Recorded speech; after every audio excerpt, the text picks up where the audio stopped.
So they can withstand the forces and perform in terms of structural performance, but they can also be a backbone for ecological enhancement. The company tests its miniature designs in tanks full of real seawater, rocks, plants, and animal life from around the world. What we're looking for is the accumulation of calcium carbonate on the surface of the concrete of different mixes and different designs. This is the process that we call biogenic buildup. So with time, we get a buildup of calcium carbonate that is sourced from marine organisms on the surface of the concrete. And we actually encapsulate the concrete with a natural rock.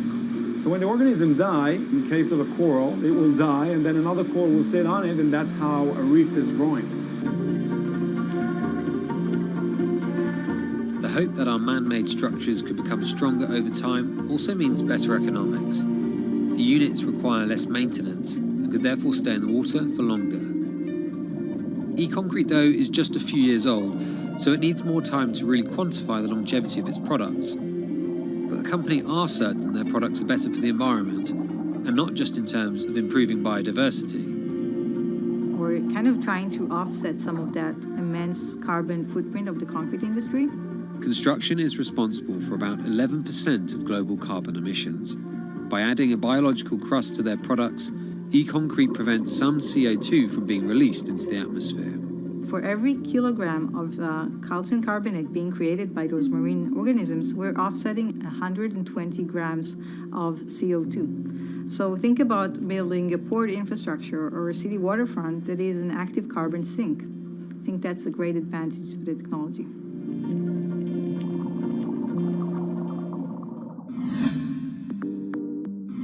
That does it for this week, but let's keep the conversation going on Twitter. Follow us at Climate. I'm Anne-Marie Hordern, and this is Bloomberg Green.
This is Bloomberg Business Week.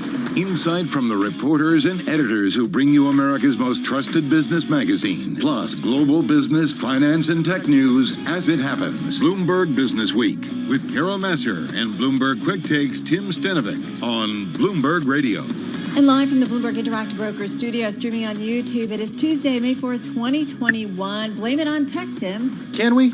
I think we can. Yeah. Oh, we absolutely can. Katie Greifeld came on Quick Take today and said, this is all tech's fault. It is all tech. Just look at the major equity averages. I mean, that's what's dragging down the market. NASDAQ down about 2.5%. We're coming off our lows, but nonetheless, that's dragging down the trade. We're going to talk about that. We're going to talk about a bunch of our most read stories that deal with the ongoing inequities at fund houses, also in our overall economy. Also, the bank bosses who want you back, plus a couple of C-suite executives on our world coming back, what we're wearing, and how we are spending our money. Cue the Jackson 5. We want you back. All right, let's get a check on the trading day. Let's find out about those tech losses. Here is Charlie Pellet. Hi, thank you very much. Here's what's going on. Apple shares, they're dropping now by 4.2%. Tesla tumbling 3.3%, and Amazon delivering a loss down now by 3.2%. S&P 500 is off session lows amid gains in financial and commodity shares, but still on track for its biggest drop since mid-March.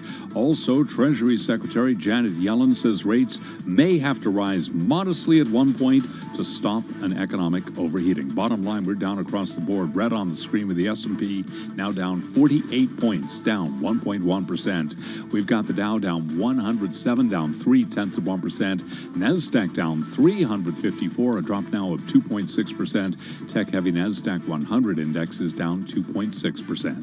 10-year yield 1.57%. Gold down $14 the ounce, down 0.8%, 17.78. And West Texas Intermediate crude up 1.3%, 65.33 a barrel. Stay with Bloomberg for the very latest on these fast-moving and volatile markets. We'll keep you updated right through the program.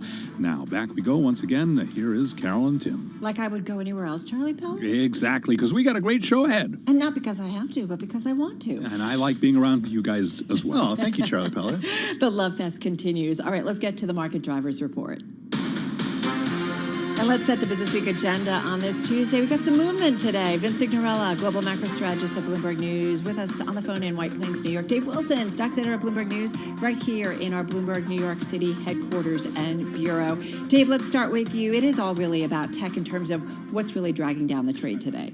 Yeah, it really is, Carol. No question. When you look at the 11 main industry groups in the S&P 500, you've got 3 of them that fit under the big tech tent, you might say, and they're all taking the market down here. Technology, well, it speaks for itself. Consumer discretionary, that category that includes Amazon.com and Tesla, and communication services, where you find Google's owner Alphabet and Facebook, among others. But that's an important distinction, what players, because those are the names that have really propelled us higher for a long time, but those are the ones that are dragging us down. Oh, absolutely. I mean, all the stocks I've mentioned down at least 2%. You know, Apple off by more than 4%. So, you know, it's funny when you look at, you know, the S&P 500, all the stocks. I mean, you only got 3 down in the index for every 2 that are up, which is not exactly a broad-based decline, even for an index that's down more than 1%. You know, it just goes to show you how much big tech is kind of dominating the day here. Yeah. Hey, Vince, to that end, what exactly is it that is prompting this big tech sell-off? Because we did, of course, have those comments from Janet Yellen, Treasury Secretary, former Fed chair, but there was a sell-off before that. Yes, things moved sharply lower when she made those comments, but things were already moving that direction before she mentioned it. Well, to be honest, I would argue this has been going on for a week and not just today. I mean, and you can see it in the price action. And, you know, my take on this, to be perfectly honest with you, is that it seems more to me as a former trader that this is something out of a rotation of equities, especially tech, which has surged in the past year post-pandemic, and back into treasuries. And it looks a lot more like a little profit-taking ahead of a very big risk event, which is jobs numbers this Friday. I don't know how else to explain it when you have an ISM manufacturing report on Monday that shows backlogs, the highest prices paid since 2008, right? All inflationary. It says to me why, that wait. Why would? Yeah, go ahead. No, sorry, go ahead. No, I was just going to say, why would you be buying bonds when the latest economic data suggests near-term inflationary prospects? It doesn't make a lot of sense. But people are buying them, is what you're saying. Yeah, I think they are, but I think they're doing so more because they're short. The positioning of a short trade, we've gone from something like 70 basis points to recently 1.75 basis points in a 10-year in something like 6 months, when there really is no great underlying inflation to drive rates 100 basis points. And we still were in the pandemic expecting growth, but yet to have seen it. So markets I think from a fixed income basis, and I would say they're right going in that direction, but may have just gotten a little bit ahead of themselves. And the same with tech valuations going in that direction as well. I mean, Dave will hopefully back me up on this, but when you look at an environment when there's potential inflation, assets that don't necessarily produce a dividend or any kind of return other than a capital gain by that being the stock going higher are less wanted than value stocks, which present dividends and give one opportunities to make money just in case the stock's flat or maybe goes down a little. I think you're okay. I'll back you up, Vince. How's that? Thank you, Dave. And just one other piece of the puzzle. If you got economic growth that's kind of pushing up all kinds of companies, you don't need to focus on the fastest growing quite so much, and that kind of fits into the idea of value stocks as well. Right, and I think you guys are spot on that there's a situation where equities maybe got ahead of themselves on the expectations that we were going to get a tremendous bounce back, which is ultimately playing out, right? This is kind of what folks would say would happen with all the stimulus and low rates and so on and so forth, support for the economy, that, it's reopening. We're seeing it here in New York City, Tim. So yeah, Dave, tie this back to earnings, though, because we're in the midst of earnings, and it seems to be what's playing out in earnings. We have the vast majority of companies reporting a record number of reported beats, but investors are kind of just shrugging. Yeah, absolutely. And I've got the latest numbers that we've compiled over at Bloomberg Intelligence. More than 3/5 of the S&P 500 companies have reported first quarter results. 87% of them have beaten analyst average earnings estimate. That's even higher than we saw last year as things were picking up. So really it becomes an issue of if you disappoint in any kind of way, there's room for your shares to fall. Hello, Ferrari. Even if it's, even if it's on balance a positive result, that doesn't necessarily mean your shares go up. So that's certainly, it's almost like investors are getting spoiled at this point after seeing so many numbers. Yeah, exactly. Hey, Vince, just to wrap it up, 30 seconds here in terms of the conversations you're seeing on the blog. Well, I think, let's look forward to Friday. Job gains, jobs are expected to be basically a million. A lot of private economists are talking a lot higher. Some guys I know are looking at 1.2. If we get 1.2 million jobs added in non-farm payrolls, I think we can forget this conversation and go back to where we were 2 weeks ago. And that treasury yields will go higher, and so will stocks. But just remember, we still have millions more. We need several months of a million plus print, but right? Certainly going in the right direction. And one thing about the number this week, continuing claims, expect that to drop because we've lost, the 4-week averages improved considerably. We've dropped off a higher number and gone to a lower number. Good point. Vince, thank you so much. Dave Wilson, Vince Ignorella, Global Macro Strategist at Bloomberg News. Dave Wilson's going to be back with his chart of the day. Well, let's do the Bloomberg Business Week Bite of the Day. It's one number that tells us a lot. It's brought to you by GEP. GEP helps businesses transform supply chains with strategy, managed services, and AI-based cloud-native software. Learn more at GEP.com. Today's number, $146 billion. Bill and Melinda Gates will continue running their foundation together, but gave no hint of plans for their $146 billion fortune. The split has the potential to send shockwaves through the worlds of philanthropy and public health. They do have a separation agreement, according to a copy of the divorce petition posted by TMZ. Thank you, TMZ. But it is unclear how the assets will be divided. This is among our most read stories. It was everywhere last night. It was, and it makes sense. And this morning. It makes sense for a lot of reasons. One, of course, is the fortune part of it. Another one is the foundation part of it. And two is, it's the Bill and Melinda Gates Foundation, right? This is a couple that's been known for what they've done around the world. And a family. I've seen a lot of social media conversations about, people talking about, well, it's a family that's kind of not coming undone, but separated. Yeah. Right? Yeah, it is. All right, let's get to world and national news. Off to Nancy Lyons we go in D.C. Hey, Nance. Hey, Carol. Well, in just a short while, President Biden will be providing an update on the fight against COVID-19. He is expected to set a new target of vaccinating 70% of adult Americans, with 160 million fully vaccinated by July 4th. Yesterday, he said there's still debate, though, about how many Americans need to be vaccinated to achieve herd immunity, the point where there's nowhere left for the virus to spread. But he continues to emphasize everyone still needs to be vaccinated. Vice President Kamala Harris says as borders czar for this administration, she wants to find the root causes of migration to the U.S. She addressed the Washington Conference on the Americas today. Our administration wants to help. We want to pick back up the kind of work President Joe Biden started when he was vice president. We want to help people find hope at home. Harris says tackling corruption and violence will be key to reducing migration for those who live in the Northern Triangle, Guatemala, Honduras, and El Salvador. Attorney General Merrick Garland has been presenting his priorities to lawmakers who were assigned the task of approving budgets. During testimony today, Garland said he's increasing the funding request for the Civil Rights Division by $33 million. From protecting voting rights to prosecuting hate crimes like those experienced by our Asian American and Pacific Islander communities during the pandemic, DOJ's civil rights work is critical to protecting the American dream. Garland also told lawmakers his department needs more money to curb domestic extremism. He's requesting an additional $101 million for that line item. Global news 24 hours a day on air and on Bloomberg Quick Take, powered by more than 2,700 journalists and analysts in more than 120 countries. I'm Nancy Lyons.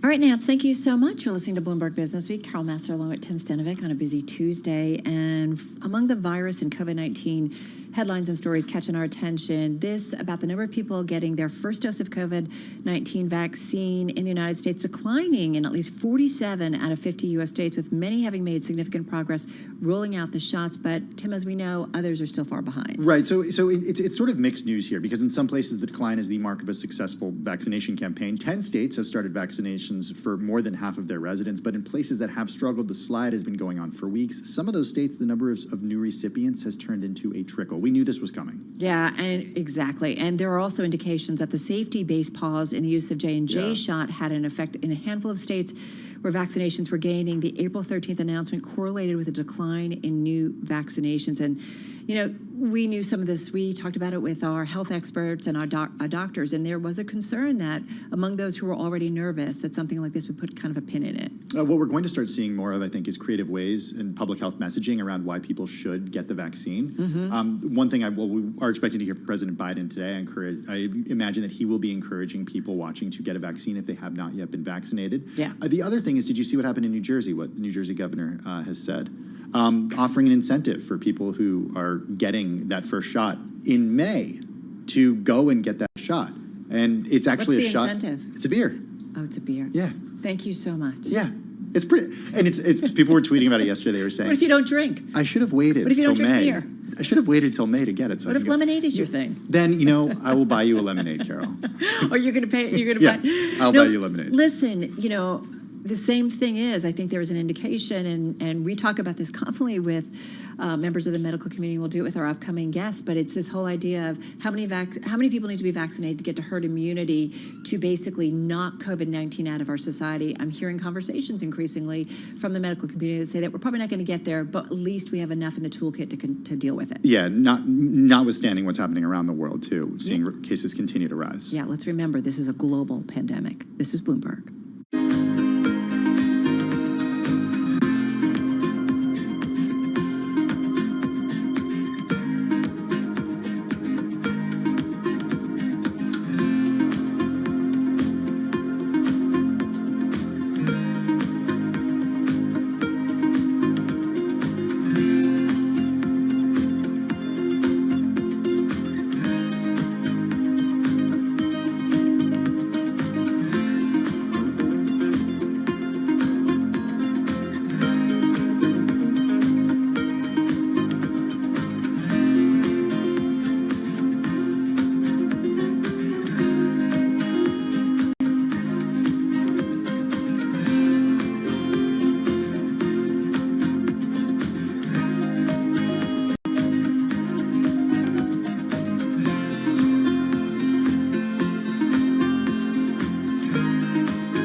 facts, headlines, and breaking news 24 hours a day at Bloomberg.com, the Bloomberg Business app, and at Bloomberg Quick Take. This is a Bloomberg Business Flash.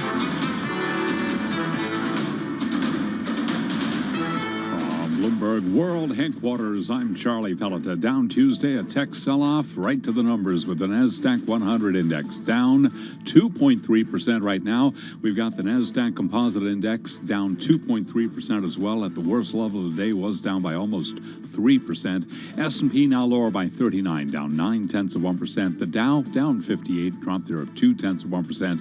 10-year yield 1.58%. S&P off session lows amid gains in financial and commodity shares, but still on track for its biggest drop since mid-March.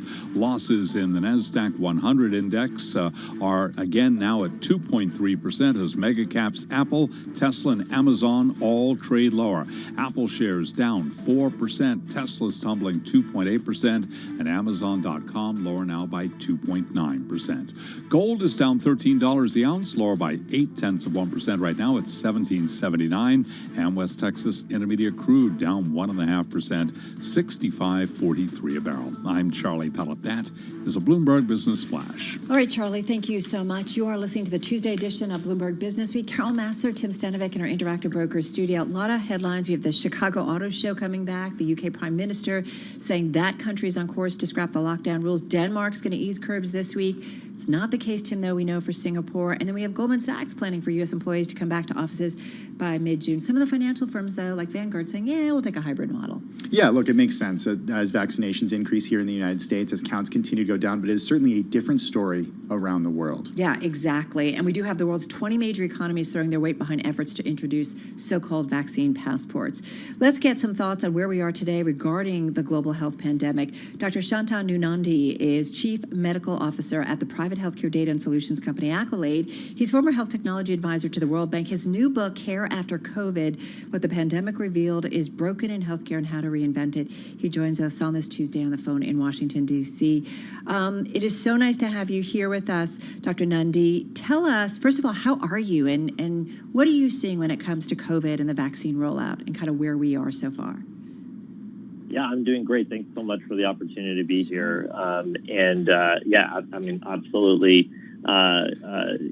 incredible times we live in. I think what we're seeing is, certainly, so I still get a chance to practice at a small safety net clinic outside of D.C., largely serving a pretty vulnerable and uninsured population. And it's been really promising. I would, in my other hat at Accolade, where we work with employers, large and small, all around the country, I think a real major topic of conversation right now is, okay, well, what's next? Like, what do we have to do now to safely get our employees back in the office? And how do we start to loosen the reins on what's been a pretty strict control up until now? Well, Dr. Nundy, what do we have to do? Because we know that the U.S. will not reach 100% vaccinations for many reasons. One, it's not approved for kids, but two, there are still adults who are hesitant. The president does plan to announce today that he's targeting 70% of U.S. adults getting the vaccine shot by July 4th. How is he going to do that? Yeah, I mean, I think what we've seen around the country is that really that hesitancy and access are heavily correlated, right? If we can make it just dead simple for people to get the vaccine, that itself moves a significant portion of the population forward to wanting to get vaccinated. And so I think the idea of taking sort of mass vaccination sites that in some places aren't needed anymore and sort of deconstructing them and saying, hey, how do we actually just push this out into communities and maybe directly into homes? So that you have someone showing up in your doorstep saying, hey, I have the vaccine right now if you want it. I think that's going to help us get to that next sort of, 5-10% that we need to continue to push forward. Sounds like a J&J one shot would be the perfect vaccine for that.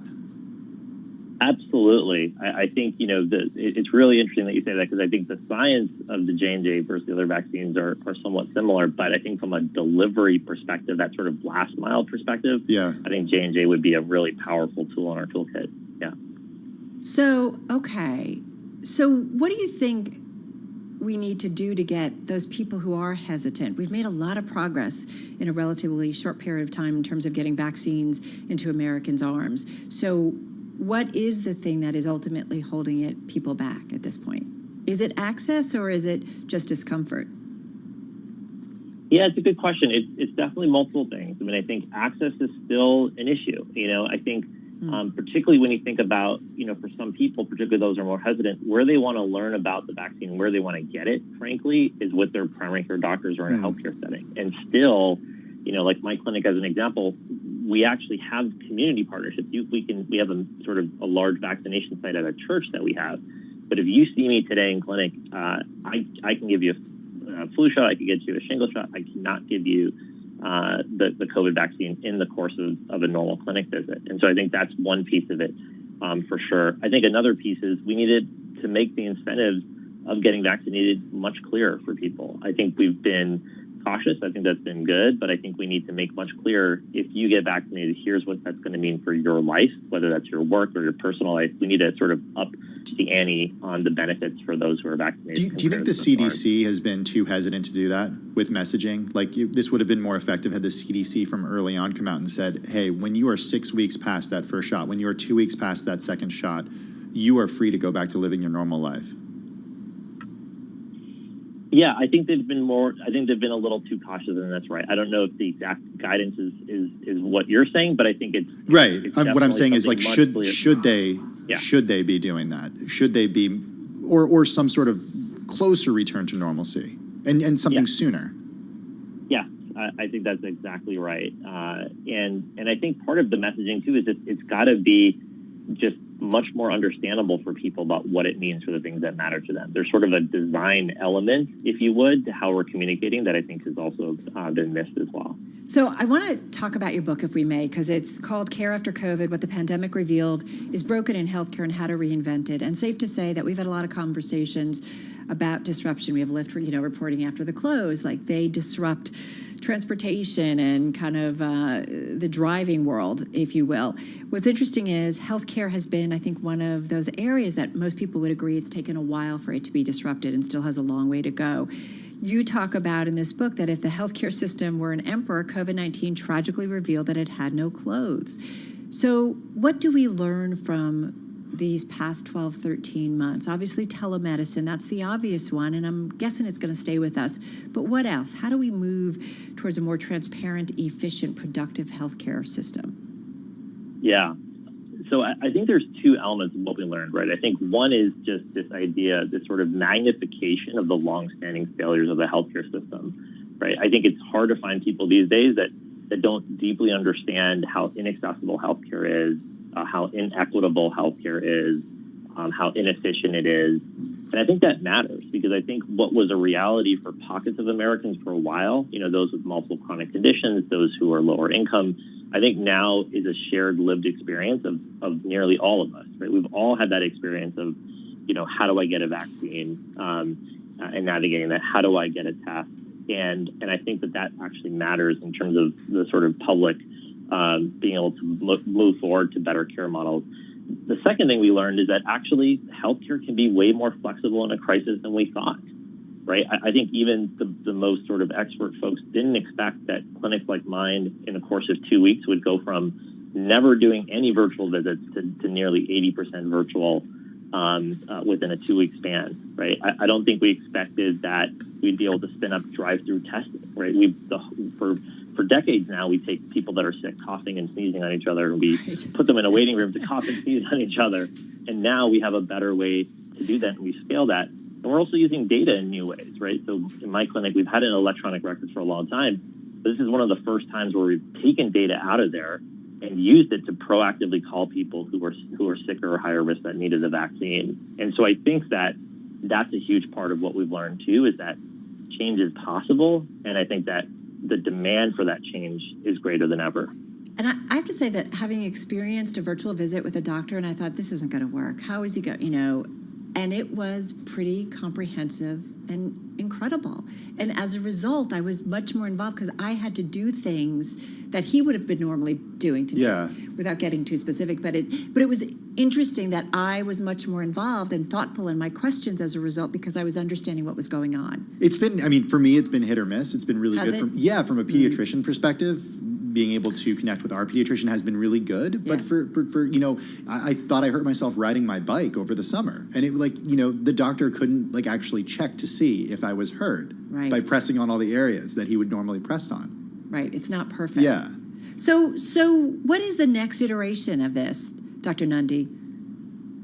Yeah, I think where healthcare needs to go, and I think one of the things that we're missing is a clear vision of where we need to go. And what I've sort of described in the book is that I think healthcare needs to become distributed, it needs to become digitally enabled, and it needs to become decentralized. And what I mean by that is distributed means care happens where health happens. It's closer to where patients are at home, in the community, increasingly on their phones. To your point, it can't just be about virtual only. That's an important one, but that sometimes you're going to need to see a doctor in person, but it doesn't mean that care can't start closer to home. And that in some cases, maybe home visits that make sense. In some cases, it may mean employer on-site clinic. So that's sort of distributed.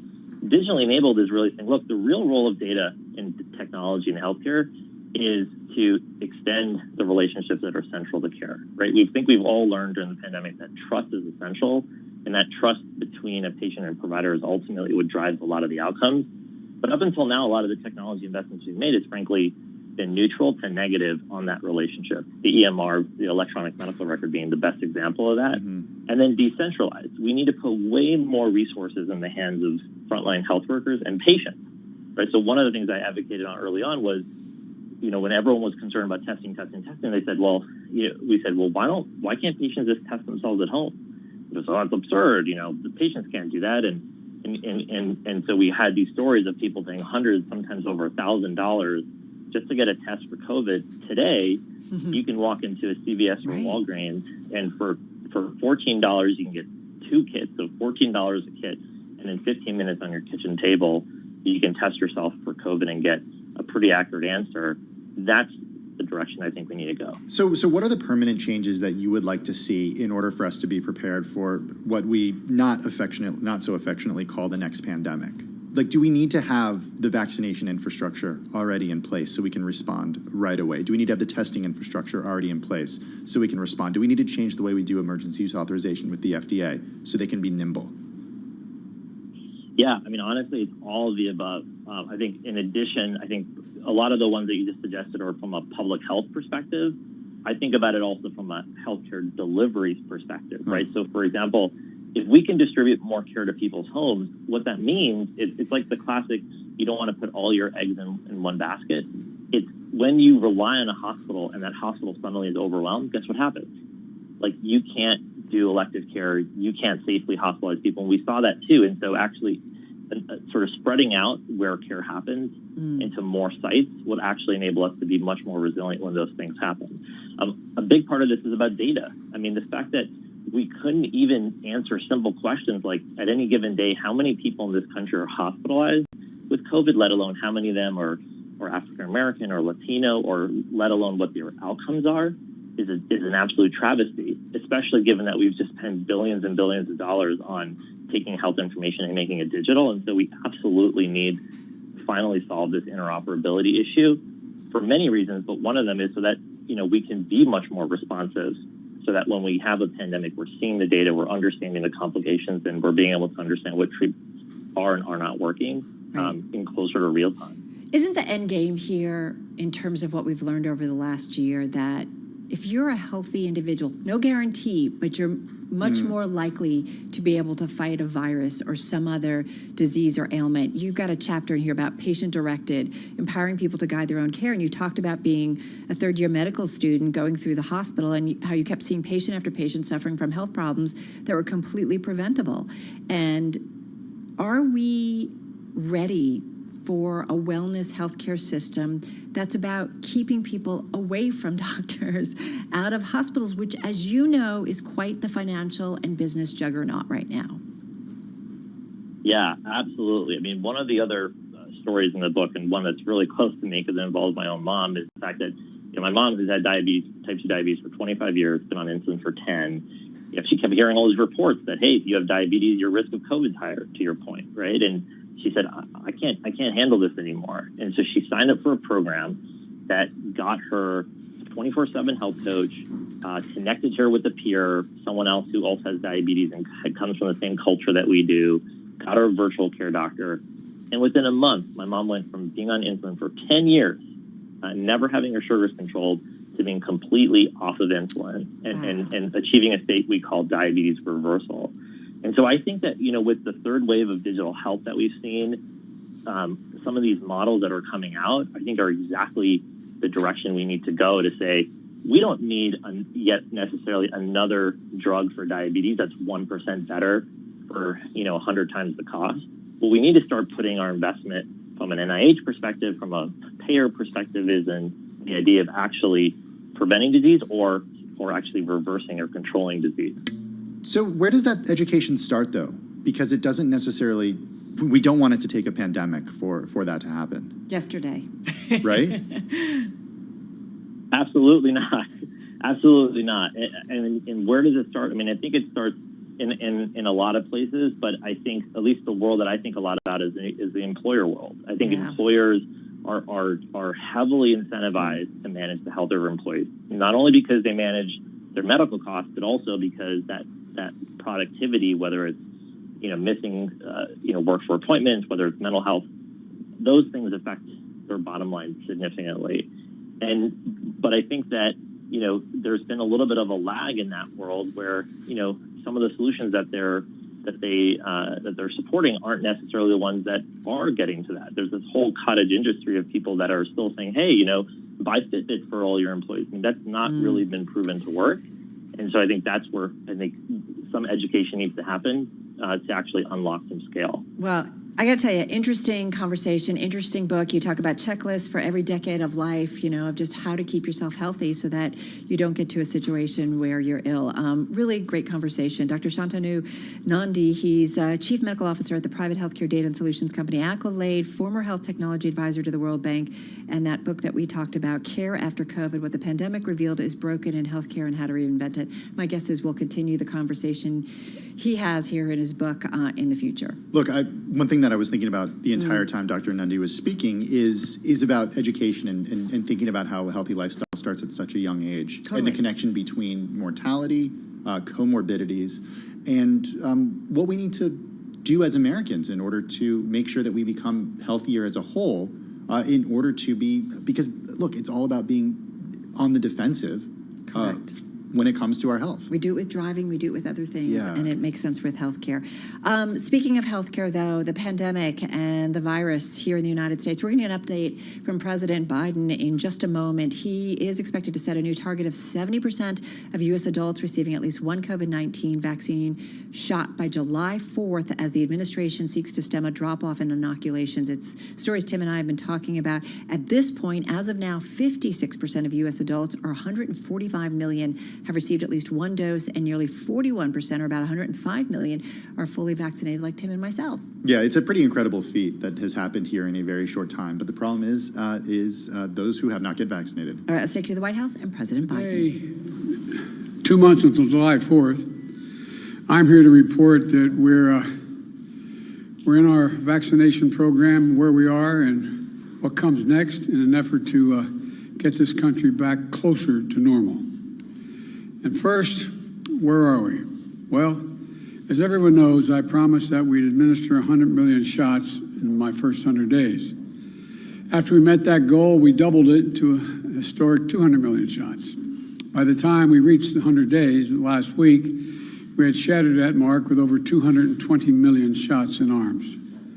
And as we stand here today, almost 150 million Americans have gotten at least one shot. Over 105 million Americans are fully vaccinated. And among our most vulnerable populations, seniors, we're nearing 85% of those who've gotten their first shot. 70% of the seniors are now fully vaccinated. It's a dramatic turnaround from where we were in January, when less than 2% of adults and less than 1% of seniors were fully vaccinated. Not only that, cases are down in 40 states these past 2 weeks. Deaths are down dramatically since January, down over 80% among seniors, which includes a drop among Hispanics of 80% and among African Americans of 70% of seniors.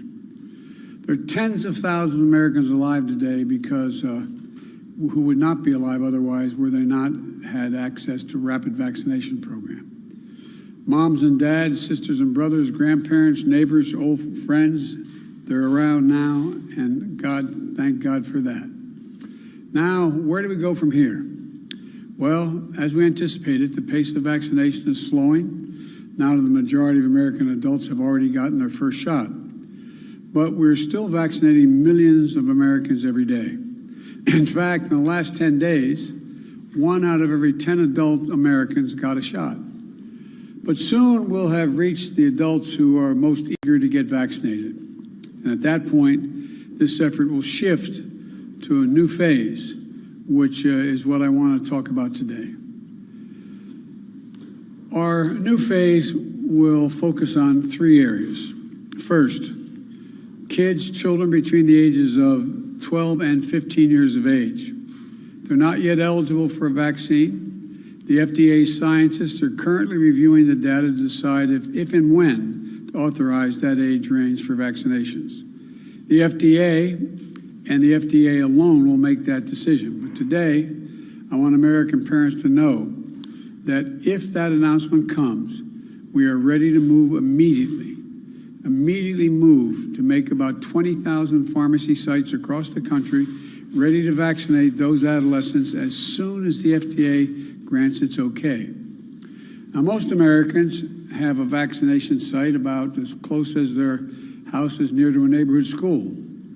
We're also going to slip vaccines directly to pediatricians, ship them to pediatricians during the following weeks, so parents and their children can talk to their family doctor about it and get the shot from a provider they trust the most. Easy, fast, and free. And if teens are on the move this summer, they can get their first shot in one place and a second shot elsewhere. We know that adolescents are at risk from COVID-19. Though serious illness at that age range is rare, they can still get sick and spread the virus to others. So my hope is that if the vaccine is authorized, parents will take advantage of it and get their kids vaccinated. The second area of focus is making it more convenient for everyone to get a vaccine. We know that many adults have not been vaccinated because they have found it too confusing or too difficult or too inconvenient to get a shot. So for those having trouble finding a location or making an appointment, we're going to make it easier than ever. We have formally launched a simple website where you can find the vaccination location closest to you. That site is vaccines.gov. Let me say it again, vaccines.gov. Go there now, find a location to get the shot, and make an appointment. Also today, if you prefer texting, we have another easy way to get the shot. Text your zip code to the following number, 438829. Your zip code to that number, 438829. And you'll get text back the location that is nearest you with vaccines in stock right then and there. Yes, you can text your zip code right now to 438829 and get text back within minutes to places nearest to you to get a vaccination that are available immediately. So send this to your kids, your grandkids, your friends who have not been vaccinated yet. Now, I know some people find making an appointment in advance inconvenient. So starting this week, we're also going to direct all federal pharmacy partners to begin to provide walk-in hours. You'll soon be able to get vaccinated without an appointment at the vast majority of our 40,000 pharmacy locations across the country. We're also encouraging our state and local partners to have a walk-in ability as well to the sites that they run. And beginning next week, we'll be shipping new allocations of vaccine to rural health clinics, getting more vaccines to more rural clinics so Americans who don't live near one of the 75,000 vaccination sites will have new options that may be closer than anything they thought. We know that vaccination rates are lower in rural areas, and that's why we're going to get vaccines closer than ever to rural residents. Also, as we wind down the large mass vaccination sites, we'll move towards smaller locations, even more convenient to the unvaccinated. So, for those who don't want to drive the distance to a large vaccination site, we'll have smaller sites, closer to the unvaccinated. And for the first 100 days, our goal will be to make it possible for people to come and get vaccinated, and we'll succeed beyond anyone's expectations, I believe. Now we're going to have to bring the vaccine to people who are less eager. So we also know that there are millions of Americans who just need a little bit of encouragement to get the shot. I recently called on employers to do their part by offering paid time off for employees to get vaccinated and opening up a tax credit program that reimburses the businesses for the cost of giving the employee the time off to get vaccinated. And I want to thank the 1,000 businesses that have stepped up so far. We're also going to roll out new partnerships with the business community. We're working with major businesses like grocery stores to provide special deals like discounts to shoppers who come to their stores to get vaccinated. And it works both ways. Bring them in to get vaccinated, but when they're in, they'll get discounts to purchase goods in that store. Further, we're working with major sports leagues to launch special promotions for their fans. Things like ticket giveaways, in-stadium vaccination programs, discounts on merchandise, and other creative ways to make it easier and more fun to get vaccinated. Now, I'm making it sound more fun to get vaccinated, but it doesn't hurt to get vaccinated. I'm not saying it's fun, but they'll be able to have other things available besides being protected from the virus. Let me repeat. We're going to make it easier than ever to get vaccinated. Visit vaccines.gov, vaccines.gov, or text your zip code to 438829, 438829. Walk into your local pharmacy without an appointment. Go to the doctor or local health clinic. It's free. It's nearby. Every adult is eligible. You know, go get the shot as soon as you can. The third area of our focus is Americans who still aren't sure they want to get vaccinated. We've seen the confidence in vaccines rise steadily these past few months among virtually every segment of the population. And as more and more Americans see their friends and family get vaccinated, they're making the choice to get vaccinated themselves. Democrats and Republicans, progressives, conservatives, people of all persuasions are getting vaccinated. In fact, the fact is that nearly 85% of seniors have had at least one vaccination shot, and the wide cross-section of the nation trusts the vaccine, regardless of race or ideology. Now, we need to make the same progress for those under 65 years of age. There are a lot of younger people, especially those in their 20s and 30s, who believe they don't need it. Well, I want to be absolutely clear. You do need to get vaccinated. Getting vaccinated not only protects you, it also reduces the risk that you give the virus to somebody else. It could save your life or the lives of people you love. We're still losing hundreds of Americans under 65 years of age every week, and many more are getting seriously ill from long stretches of the time. Look, even if your chance of getting seriously ill is low, why take the risk when you have a safe, free, and convenient way to prevent it? Additionally, we know that some people may need more information to decide whether to get the vaccine. There is now plenty of information for people to do their homework within nearly 150 Americans living, in fact, with 150 million Americans that are living now, have gotten the vaccine. Talk to someone you trust, like your physician or your pharmacist, or people who have already been vaccinated. Talk to your faith leaders or others in your community that you trust. Look to those people to help answer your questions. I want to be clear. I've been saying this a long time, but I really believe this is not a Democrat or a Republican issue. Science behind the vaccines has been under development for decades. 2 of our vaccines were authorized under prior administrations, Republican administrations. My administration, the Democratic administration, is doing the work to get hundreds of millions of shots in arms.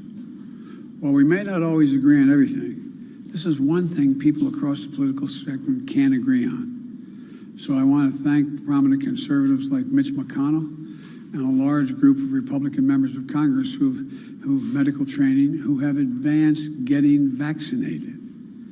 I also want to thank the 105 million Americans of every background who are fully protected from one of the deadliest pandemics in our history. You know, there's a lot of misinformation out there, but there's one fact I want every American to know. People who are not fully vaccinated can still die every day from COVID-19. Look at the folks in your community who've gotten vaccinated and are getting back to living their lives, their full lives. Look at the grandparents united with their grandchildren, friends getting together again. This is your choice. It's life and death. And I hope everyone knows within themselves, it makes the choice that it's going to help them and their loved ones be safe. Get our businesses open again and get us back to normal. Again, in the next 2 months, our focus is going to be on 3 groups. Kids between 12 and 15 who are awaiting potential FDA authorization to get a shot. 2, adults who have had trouble locating a place to get a shot or who just haven't gotten around to it. And 3, those who need more convincing, being convinced of the necessity of getting the vaccine. As we turn to this new phase, we're also setting a new goal. 2 months from today, families across the country are going to celebrate the 4th of July. Our goal by July 4th is to have 70% of adult Americans with at least 1 shot and 160 million Americans fully vaccinated. That means giving close to 100 million shots, some first shots, others second shots, over the next 60 days. Of course, Americans can still get shots after July 4th, but no one should wait. Let's try to hit that 70% mark, at least with 1 shot before that day. It's another huge goal. And as you may remember, we were initially focused on getting enough vaccines for every adult. Well, we did that. We have enough vaccines. Now that we have the vaccine supply, we're focused on convincing even more Americans to show up and get the vaccine that is available to them. If we succeed in this effort, as we did with the last, then Americans will have taken a serious step towards a return to normal. That's July 4th. But we're not there yet. That's why I'm asking people to continue to follow the CDC guidelines as we work to get more people vaccinated. And to clear up any confusion, the good news is that last week the CDC said that vaccinated people do not need to wear their masks outside unless they're very crowded settings like a sporting event. And if we can continue to drive vaccinations up and caseloads down, we'll need our masks even less and less. I know it will take time to get everything back to normal. You know, we're all going to have to be patient with one another. Masks have needlessly divided this country. Masking, as directed, is a patriotic duty, but so too is treating each other with respect and patience. One final point. As I said in my address to Congress last week, Congress is going to be the arsenal for fighting COVID-19, just like we were for the arsenal for democracy in World War II. Not only because it will have kept us safe, but because it's who we are. Well, we've already committed to work to send 60 million doses of AstraZeneca vaccine to other countries, starting this month and into June. That means of all the vaccines we produced for the United States at that time, we'll have given about 10% to the rest of the world. It's a significant humanitarian commitment in addition to our funding of COVAX. And I'll have more to say about that soon. I'll conclude with this. The light at the end of the tunnel is actually growing brighter and brighter. So Americans have sacrificed and served to make this progress possible, showing the best of who we are as a people. We need you. We need you to bring it home. Get vaccinated. in 2 months, let's celebrate our independence as a nation and our independence from this virus. We can do this. We will do this. Thank you all. May God bless you and may God protect our troops. Thank you. Mr. President, how much harder will this next phase be for the vaccination campaign? I'm sorry, you're both speaking one at a time. Mr. President, where are you sending the AstraZeneca doses first? What will be the criteria? Countries like India or Brazil that needs the most, or will be to We're helping Brazil. We're helping India significantly. I spoke to Prime Minister Modi. What he needs most is he needs the material and the parts to be able to have his machines that can make the vaccine work. We're sending him that. We're sending him oxygen. We're sending him a lot of the precursors. So we're doing a lot for India. With regard to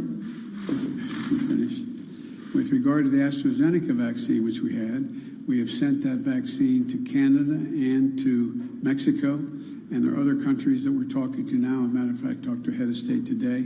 I'm not prepared to announce who else we'll be giving the vaccine to, but we are going to, by the 4th of July, have sent about 10% of what we have to other nations, including some of the ones you mentioned. Mr. President, if this phase is not successful, how hard will this next phase be for the administration? How much harder compared to your first 100 days? Well, I think in one sense it's easier in that it's up to convincing the American people rather than guaranteeing them we'd have the supply for them. So that was really hard. It was really hard to get from, as that old expression, 0 to 60 miles an hour. It was very hard to get from very low count to 600 million vaccines and then set up all the logistics. But I think what's going to happen, it's my prayer, that more and more people who get vaccinated are going to be listening to people who they love and are around, and they're going to say, why don't you just go ahead and do it? And there's some evidence. We still had a good dose of vaccine being administered the last 2 weeks, and it's still moving. But we know we're going to get to a place where the doubters exist, or the people who just are, I don't want to say lazy, just not sure how to get to where they want to go. It's going to be hard. So we're going to keep at it. We're going to keep at it. And I think the end of the day, most people will be convinced by the fact that their failure to get the vaccine may cause other people to get sick and maybe die. Mr. President, if this phase... Let me finish here, okay? I promise I'll get to you. Okay, thank you. And so it's, in one sense, it's harder. I mean, it's easier because I don't have to put together this massive logistical effort. But in the other sense, it's harder. It's beyond my personal control. I could, not control, but I could arrange and make sure those other things happened if we did it well. I think we did. But it's going to be harder. Yes, ma'am. Thank you. If this phase is not successful, are there any circumstances under which you would require the vaccine for people to do certain things like travel? And if not, what more can you do beyond this? Well, I'm not going to, I'm one of these guys who thinks positively and not negatively. So there's more that we can do. One of the things we can do is we can continue to produce more of the vaccine, work harder to get it available to more people, and export a lot of that to help. Secondly, whether we're going to, I think that we're going to continue to, we're going to continue to try to bring in and effectively spokespersons who represent communities that, in fact, people listen to. And it's going to get more granular, I think, rather than large. The likelihood of us being able to get, 100,000 vaccinations in a week at a major site is getting harder and harder. There's those people desperately wanting to get the vaccine. So I think we're going to make some real progress here. We'll see, but we're going to keep at it. Can you say whether you've spoken to your trade representative yet? Say again? Can you say whether you've spoken to your trade representative yet, Captain Tai, about the issue of issuing waivers on vaccine patents? Is that something you would support? Well, we're going to decide that as we go along. I haven't made that decision yet. And would you consider ordering more doses from Pfizer and Moderna? They are. You've already ordered 100 million more for each. Would you order additionally on top of that? The answer is we're going to, as long as there's a problem anywhere in the world, even if we solve it here, we're going to move as quickly as we can to get as many doses of Moderna and Pfizer as possibly can be produced and export those around the world. Yes, ma'am. This is the last question. Mr. President, thank you. Are you planning to meet President Putin during your upcoming trip in Europe? Is there a meeting that you're planning to have with him? With whom? With President Putin? That is my hope and expectation. We're working on it. Thank you. Mr. President, why isn't the goal higher for vaccinations? The U.S. is currently administering about 1 million first doses per day. 35 million, we need about 35 million new people to hit 70%. Why not set that target for 75% or 80% of the public? Well, I'd like to get it 100%, but I think realistically we can get to that place between now and July 4th. And by the way, it's not like July 4th, the doors close. It's just I picked July 4th to try to get to a place where we get back closer to normal. And so we're going to be vaccinating people into next fall. This is not going to something all of a sudden July 4th where we're going to just declare it's over. Thank you so much. We're just checking to make sure President Biden is done there at the podium. Certainly taking a bunch of questions after talking about the latest on COVID and the administration's continued rollout of vaccines. Specifically, here's your headline. President Biden targeting 70% of U.S. adults getting the vaccine shot by July 4th. Right now, we have 56% of U.S. adults getting at least one dose, 41%, or about 105 million fully vaccinated. Yeah, the president's saying the way to get there is to make sure that the country gets vaccines to more rural areas, making them easy to find. He talked about vaccines.gov, directed people to the website. He also talked about texting your zip code to 438-829. He mentioned that several times throughout, trying to make it all about access and ease, talking about how close people live. Most Americans live within the distance of an elementary school to a place to get vaccinated. He wants to make this as accessible as possible to reach that 70%. Right, making it local, but saying also the United States will be vaccinating people well into the fall. Says he hasn't made a decision on vaccine patient waivers, and he is talking about the United States helping others. It can export more vaccines to help others specifically, and that the United States is helping India significantly at this point. As we know, that is unfortunately the hot spot when you look around the world. Rural areas will have more access to COVID vaccine, and this is one that parents certainly, it must have caught their attention, that kids aged to 12, 15, if and when we get authorization from the FDA, they will be able to get the vaccine. Yeah, this was really interesting to hear from the president. He said one thing that he wants to have is a young person getting a shot in one place and then being able to get a second shot somewhere else. So it doesn't necessarily tether that kid for the summer to a single place. Right, making it very flexible, if you will. All right, go to Bloomberg.com if you missed any of these headlines or want to hear more on what the president had to say. In the meantime, we want to hear what Charlie Pellet has to say about today's trading day. Hey, Charlie. Well, hello there. Stocks lower across the board, Carol, with the Dow, the S&P, NASDAQ all selling off. Weakness in tech land today. NASDAQ 100 index dropping 2.3%. We've got NASDAQ Composite Index dropping 321 points, down 2.3%. S&P down 42, a decline there of 1%. The Dow is now down 95 points, a drop there of 0.3%. 10-year yield 1.59%. Volatility gripping financial markets as a sell-off in some of the world's largest technology companies drags down stocks. Treasury Secretary Janet Yellen says bigger government spending designed to strengthen the economy in time could at some point mean higher interest rates to stem any overheating. It may be that interest rates will have to rise somewhat to make sure that our economy doesn't overheat, even though the additional spending is relatively small relative to the size of the economy. So it could cause some very modest increases in interest rates to get that reallocation. On a down day for stocks, CVS Health shares rallying 4.2%. CVS Health raising its full-year earnings forecast as first-quarter results beat expectations on the strength of its COVID-19 testing and vaccinations that helped the company overcome a weak cough, cold, and flu season. Pfizer boosting its forecast. Pfizer shares up now by just about 0.1%. Recapping, S&P down 1%. We have got the NASDAQ Composite Index down 2.3%. I'm Charlie Pellet. That is a Bloomberg Business Flash.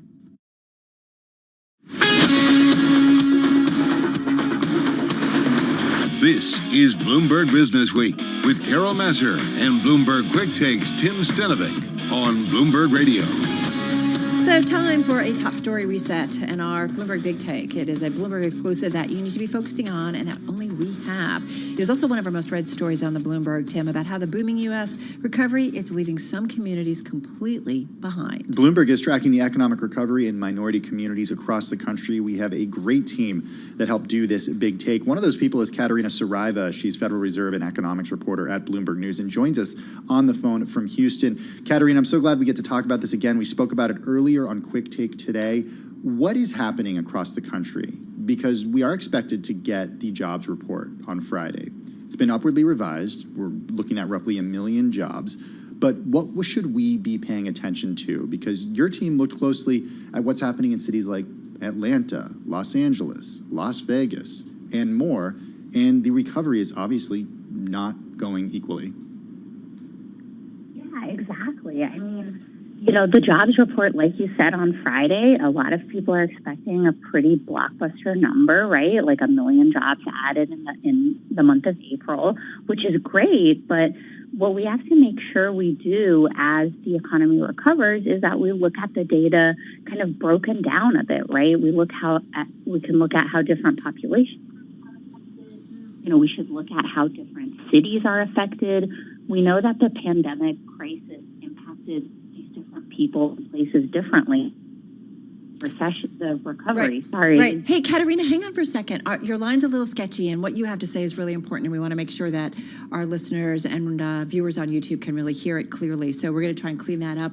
But she gets to, something, Tim, you and I have talked about with Peter Atwater and others about, the recovery, or even I was having a conversation with one of my brothers last night and saying, for some people, the pandemic, obviously, it impacted. We thought about our health, but they were able to work. Some of them made a lot of money if you were invested in the stock market or elsewhere. Like, it just didn't impact us all equally. There were other people, though, that lost their job completely or were just scraping to get by. And I think what's so important about Katerina's story is it touches on, of course, sector and industry, but at the same time, geography and thinking about different responses that different cities have had. Atlanta's decision to have a partial reopening earlier than many places. And then Las Vegas, for example, the city heavily reliant on tourism and what happens when tourism dries up there. It's a totally different thing than what's playing out in Phoenix, for example, where a boom in home building has been really good for many minorities who live there. This is where the granular level really makes a difference, right? Yeah. You can see, we do it here, we have stories, we have a big headline, but once you start to dig deeper into the data, and you have to look at those demographics, you have to look at geography, you do sometimes have to look at sector breakdowns, that tells you a much more complete story, because at the top level, it can feel like, okay, look, we're doing okay, but not necessarily when you dig down. Hey, Katerina, come back on in here and talk a little bit about the geography here, because what's happening in Atlanta is certainly different than what's happening in Las Vegas. Take us through those two examples that you and the team touch on in this big take. Yeah, absolutely. So Las Vegas is really interesting because it is an economy that depends so heavily on that leisure and hospitality sector, right? It's a big tourism destination. It has a lot of casinos and a lot of kind of, fun hotels, restaurants that people know about. So this is a huge component of its economy. And since this sector was so intensely impacted by the pandemic, the Las Vegas economy and unemployment there has really suffered. So it's kind of continued to feel those effects. It's not recovering as quickly as some other parts of the country, like Atlanta, which is seeing a stronger recovery. It's not as dependent on tourism. It also, Georgia is a state that reopened very early on, and we're seeing that states that did that, which could have had a negative implication in terms of COVID cases, it did actually help the economic recovery. Talk to us about Houston, your home state. I have a lot of family in Texas, throughout the state too. Houston has been one of the better performers. Houston actually, it hasn't been doing super well right now. Okay. You actually, when you break it down... Well, there was the energy crisis, too. I wasn't thinking. Exactly. Yeah, exactly. And that's really what's kind of a drag on the Houston economy right now. We look at the different race groups, and everyone really is still seeing unemployment in the double digits. And exactly, it's that energy impact. It's a big sector for the city. A lot of jobs revolve around that, and that is still suffering a lot. But Phoenix has been somewhat of a bright spot, especially when you dig into the data and you look at how communities that have been hardest hit by this pandemic have actually fared relatively well, and keyword there, relatively well, and it's because of housing, right? Right, yeah, it's really seeing a housing boom. I mean, of course, a lot of cities in this country are, but that has really boosted the construction sector in Phoenix, and that in turn is helping Latino people there with their unemployment rate. It's fairly low, right? Like no one has an excellent unemployment rate right now, but it is, yeah. I mean, and Phoenix, Arizona, also kind of like Texas, has a lot of people moving into it from places like California, right? Places where housing is more scarce. But it's really important what you say about looking at local unemployment rates. I know you guys include this in your story about, especially for more than half of minority groups, local unemployment rates have not fully recovered to March 2020 levels. And what's interesting is we need to think about this when we get ready for another monthly jobs report that we get on Friday, that, again, there's that headline number, and Labor Department's good about breaking it down among geography and states and so on, that we really need to look deeper into this to really understand what's going on overall in the economy and maybe why certain administration programs kind of might make sense going forward, Katerina. And just got about 30 seconds here. Yeah, absolutely. And I think this is something we're hearing from policymakers, that they want to start, looking more at the breakdowns. And this is somewhat new at the high policy level. So I think it'll be interesting to see how they do that. Great stuff. Among our most read, and it is the big take for us here on this Tuesday. I just want to say the best place to read it is Bloomberg.com and on the terminal. This is a story that is meant to be read online. It has amazing charts, graphs, animations.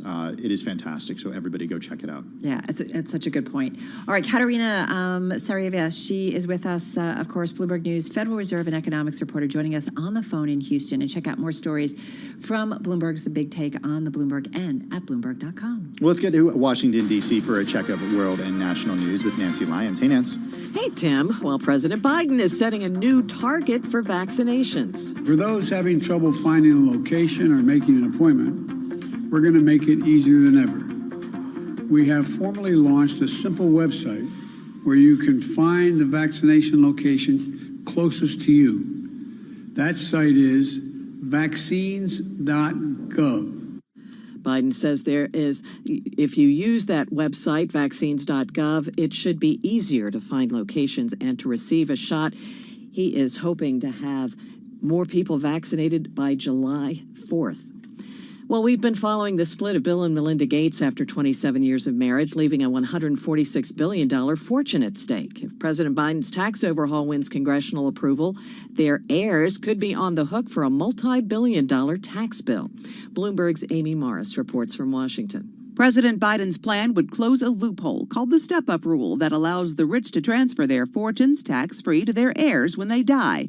The current rules wipe out any capital gains tax liability, but the Biden plan would apply the top capital gains tax immediately when assets transfer to wealthy heirs. The Joint Committee on Taxation, a nonpartisan arm of Congress, estimates that untaxed capital gains on inherited assets run into the hundreds of billions of dollars a year. In Washington, I'm Amy Morris, Bloomberg Radio. The U.S. trade deficit is hitting a new record high as demand for foreign-made goods keeps increasing. The Department of Commerce says the U.S. trade imbalance reached over $74 billion in March.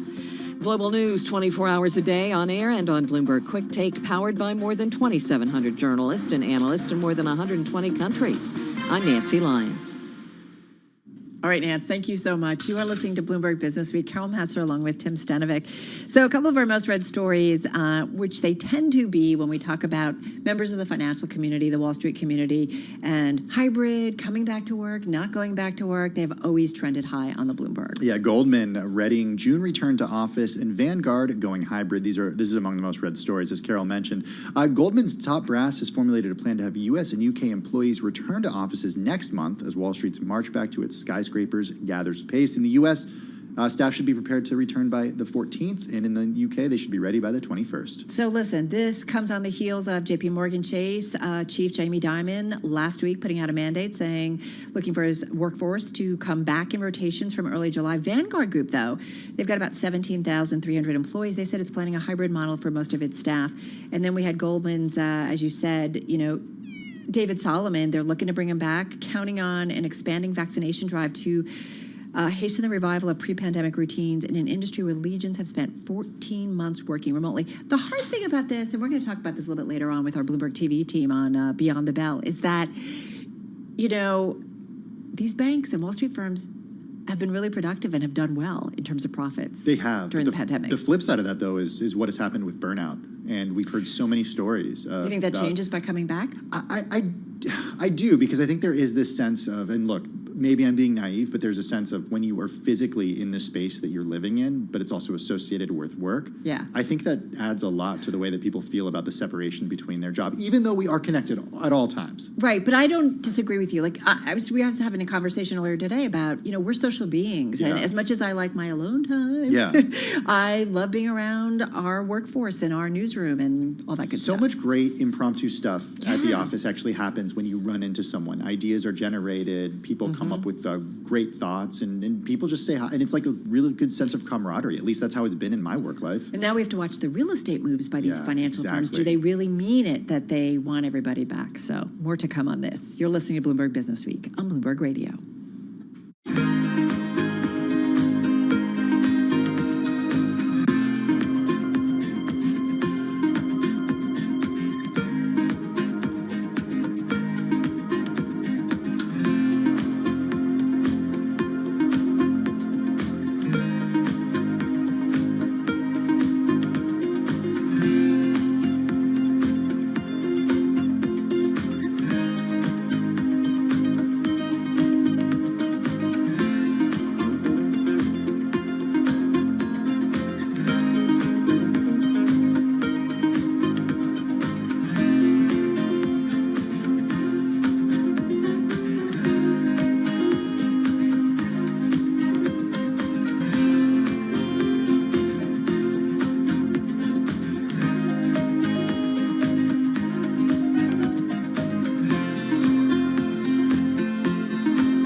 headlines and breaking news 24 hours a day at Bloomberg.com, the Bloomberg Business app, and at Bloomberg Quick Take. This is a Bloomberg Business Flash.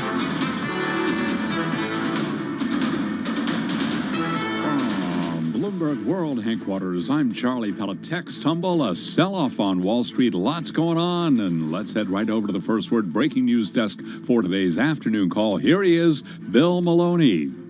And good afternoon, Charlie. U.S. stocks are under pressure, but have pared some losses. Dow's currently down 76 points, was down 348. S&Ps are down 42, and NASDAQ is still down 317. The U.S. 10-year yield at 1.59%. Gold is down 16, and transports drop 34 points. Among the main 11 SB sectors, materials and financials were in the green. Tech and consumer discretionary were under pressure. And leaders to the upside on the Dow Inc. and Caterpillar, while Apple fell 4% and led to the downside.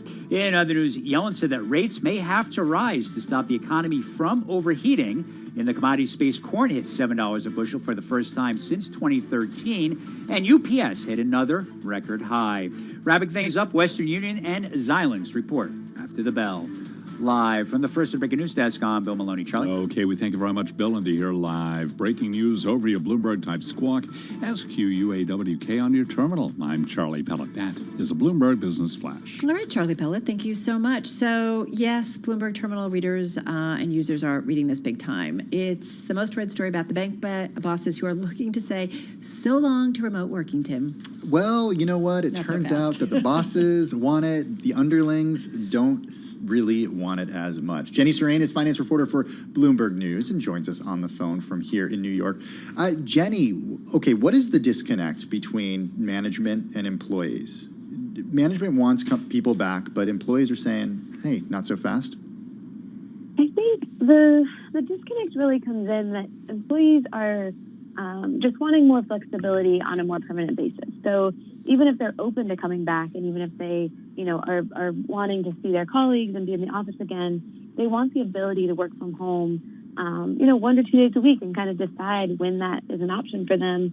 I think a lot of the rub just comes from the fact that we've had, obviously, this really terrible, hard year. Banks' profits have been, soaring through the roof. People are obviously productive. So they're just like, hey, we've done our best. We've done a great job. Can't you trust us with this decision? This is like I could see a toddler. Okay, little Johnny, I need you to do this. Why? Well, because I need you back. Why? Well, because I need you back. Well, we're productive, so why do you need me back? Profitable. The banks have done really well. We know that. You know that.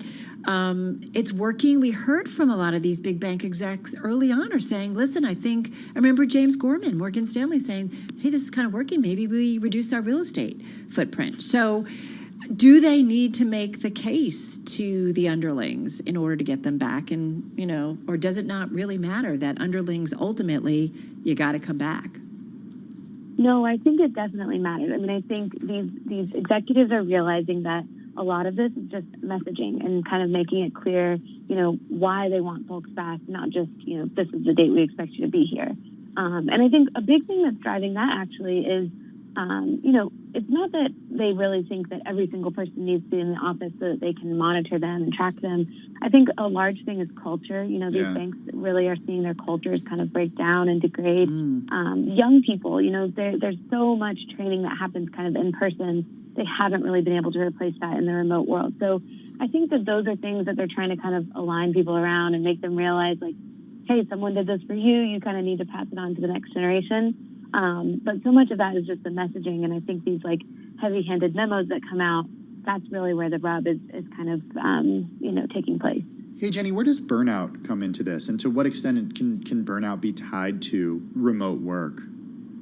Yeah, that is a huge one. I think especially given the burnout that we're seeing among junior bankers, I think a lot of bank bosses seem to think that is really because there's no outlets for these guys, on the weekends or anything like that. And so they're just always working and always on, always logged in. And for some reason, I'm just thinking of the show industry. I don't know. But it's very Hollywood, what we're hearing and seeing out. And I think banks think that, having that office environment, having a way to, a little bit of camaraderie in terms of working with others, but then having a way to blow off steam after work, whether that's the gym or going out for drinks or doing dinners or whatever. There's right about reducing their real estate footprint, which to me sends a different message potentially. Yeah, I think so. One of the other things I think is driving this, and will be interesting to kind of see how it plays out, is just over the course of the last year, we've all done so much more digitally than we ever had before. So banks, as they're able to like invest more in technology and people are comfortable with doing all of this digital stuff, they're able to, I think, cut a lot of jobs. And so I think some of what we're going to be seeing on the real estate front is just the fact that they're, able to reduce their actual headcount as well, just because so much more is happening, in an automated digital way. And it's happening much faster because the pandemic has just made us all that much more comfortable with that stuff. Do you anticipate that there will be some sort of hybrid environment with these banks? Even I don't want to say permanently because we don't know what it's going to look like, but every return to office kind of has this asterisk, right? Where it's hybrid, where it is not every person every day because of social distancing. Like, what does that look like a year from now? Yeah, it's a really good question. I mean, I think, to be honest, I think the banks that offer more flexibility, it sounds like they're going to be the winners in terms of the war for talent. Especially with women, we had that in the story today that just women are really craving that flexibility, especially after being given it for much of the last year. So I think, the banks that offer it will probably have a little bit of a leg up. But then, we've got two really vocal banks out there, JP Morgan and Goldman Sachs, saying, no, we believe in the future of the office and we want you guys back in. So I think there's a little bit of kind of war of the worlds happening here. And it'll be kind of interesting to see how it all shakes out. Yeah, I do wonder where we're going to be like a year from now with all of this. It's hard to say. Great story, Jenny Serrain. Thank you so much. It is among our most read on the Bloomberg today. Jenny Serrain, of course, Bloomberg News finance reporter, joining us on the phone from New York City. Good questions you pose, and I guess time will tell about how this plays out. Yeah, I think there's also some sort of element of like a self-fulfilling prophecy here, right? When one bank does it, other banks do it, and then when you start to see people back at the office, more and more people hopefully want to get back to the office. The camaraderie's there. Or the bank that's back that gets the big deal versus Exactly. the bank that isn't there back. There it is, yes. It comes down at that. All right, stick around. We've got the chart of the day with Dave Wilson. That's coming up on Bloomberg.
Broadcasting live from the Bloomberg Interactive Broker Studio in New York. Bloomberg 1130 to Washington, D.C. Bloomberg 99.1 to Boston. Bloomberg 106.1 to San Francisco. Bloomberg 960 to the country. Sirius XM Channel 119. And around the globe, the Bloomberg Business app and BloombergRadio.com. This is Bloomberg Business Week. Tuesday.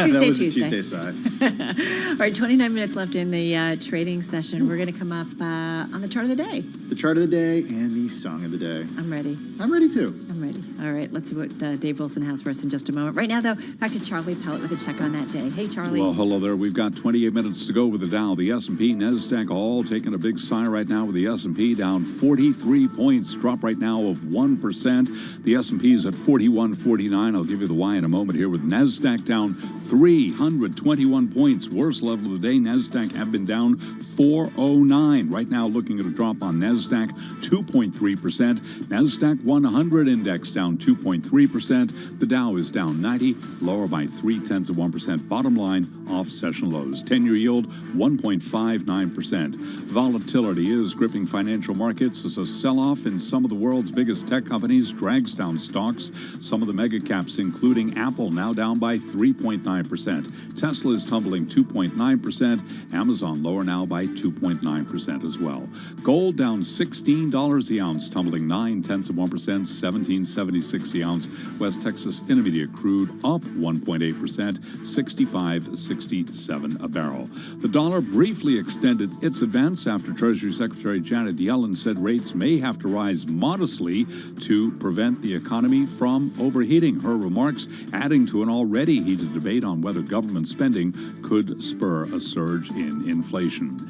President Biden, you heard him live here on Bloomberg Radio, has set a target of 70% of American adults getting at least one dose of a COVID-19 vaccine by the 4th of July, and says the government, quote, will wind down mass vaccination sites as his administration seeks to stem a drop-off in inoculations. Dr. Amish Adalja is senior scholar at the Johns Hopkins Center for Health Security, and on Bloomberg Radio and television this morning, he told us the biggest issue now is vaccine hesitancy. We're basically hit a wall where we're seeing vaccines dip, to 1 million and probably lower than 1 million. People who have gotten vaccinated, the early adopters, those are people who are really enthusiastic about the vaccine. Now we're kind of hitting that vaccine hesitancy, people on the fence, and there are people who are opposed to the vaccine. So we're kind of going at a much slower pace now. I think the Johnson & Johnson pause definitely knocked down the use of that vaccine even after the pause was lifted. The Johns Hopkins Bloomberg School of Public Health is supported by Michael R. Bloomberg, founder of Bloomberg LP and Bloomberg Philanthropies. Among some of the vaccine names that we track, Pfizer up today by 0.1%. German partner BioNTech plunging 15.9%. AstraZeneca, also the ADRs, AstraZeneca down by 1.7%. Moderna's tumbling 6.8%. Pfizer shares, they are up now by 1.1%. So again, recapping, stocks lower across the board here. 25 minutes to go ahead of the bell. S&P down 39 now, a drop of 0.9%. Gold, by the way, down 0.9%, 17.76 the ounce. I'm Charlie Pellet. That is a Bloomberg Business Flash. Thank you, Charlie Pellet. This is Bloomberg.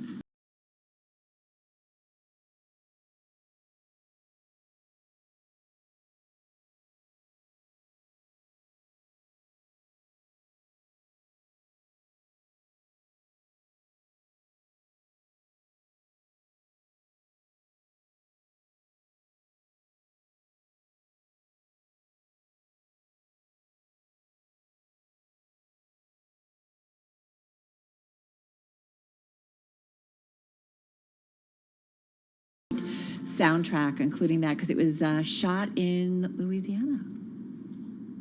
You don't remember well, that? there you go. Anyway, the Big Easy.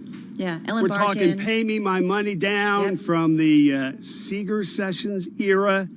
And the song's actually relevant for a couple of reasons. Turns out today, Bruce was named as the recipient of the 2021 Woody Guthrie Prize. Wow. He's going to be receiving that next week in a virtual ceremony. What determines who gets that award? Like, what's the criteria? Just Well, being a I mean, cool dude, there's actually a Guthrie Center out in Tulsa, Oklahoma, and they're involved with who gets the award. Pete Seeger, Of course, Seeger Sessions received the first one, and there's been several artists since then.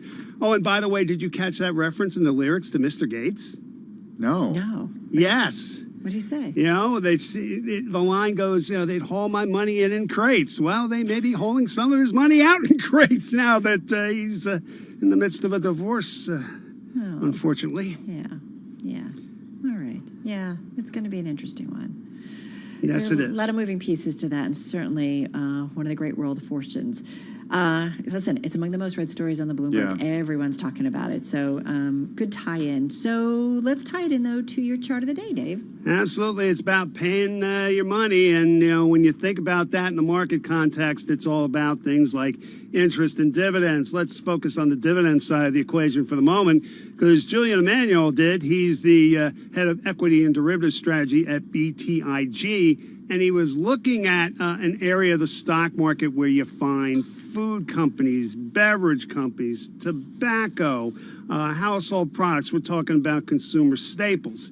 And he just did a pretty basic comparison in terms of dividend yield between the S&P 500 Consumer Staples Index and the S&P 500 itself.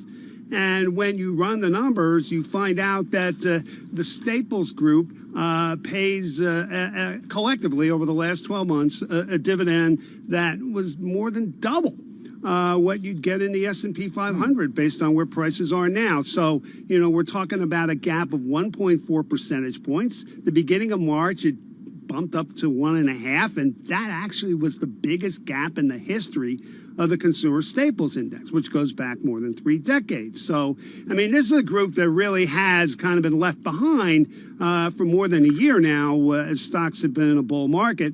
As of yesterday, they were up 42% from the low in March of last year for the S&P 500, and over that same period, the broader index rose 87%. That gives you some idea of how far behind they've been, and as a result of that, the dividend yield has been affected. So, you're in a situation now where you get a relatively high incremental payout, you might say, in these kinds of stocks. So, Emmanuel is getting a bit more positive on them. He had been negative. He's turned neutral, which is not all the way to saying buy, but at least it's moving in the right direction if you happen to own these shares. If you want to know more, folks, send me an email. I'll get you the chart, the explanation that goes with it, and everything I do going forward. The email address is dwilson@bloomberg.net. That's dwilson@bloomberg.net. Hey, Dave, give us a little preview of the stock of the day. Absolutely. Harmonic. Down 13.5% last I look. It's a maker of communications equipment. Company forecast an unexpected second quarter loss and cut its full year earnings projection. So not a good set of results there. Not a good sign there. Amid a broader sell-off, of course, as well.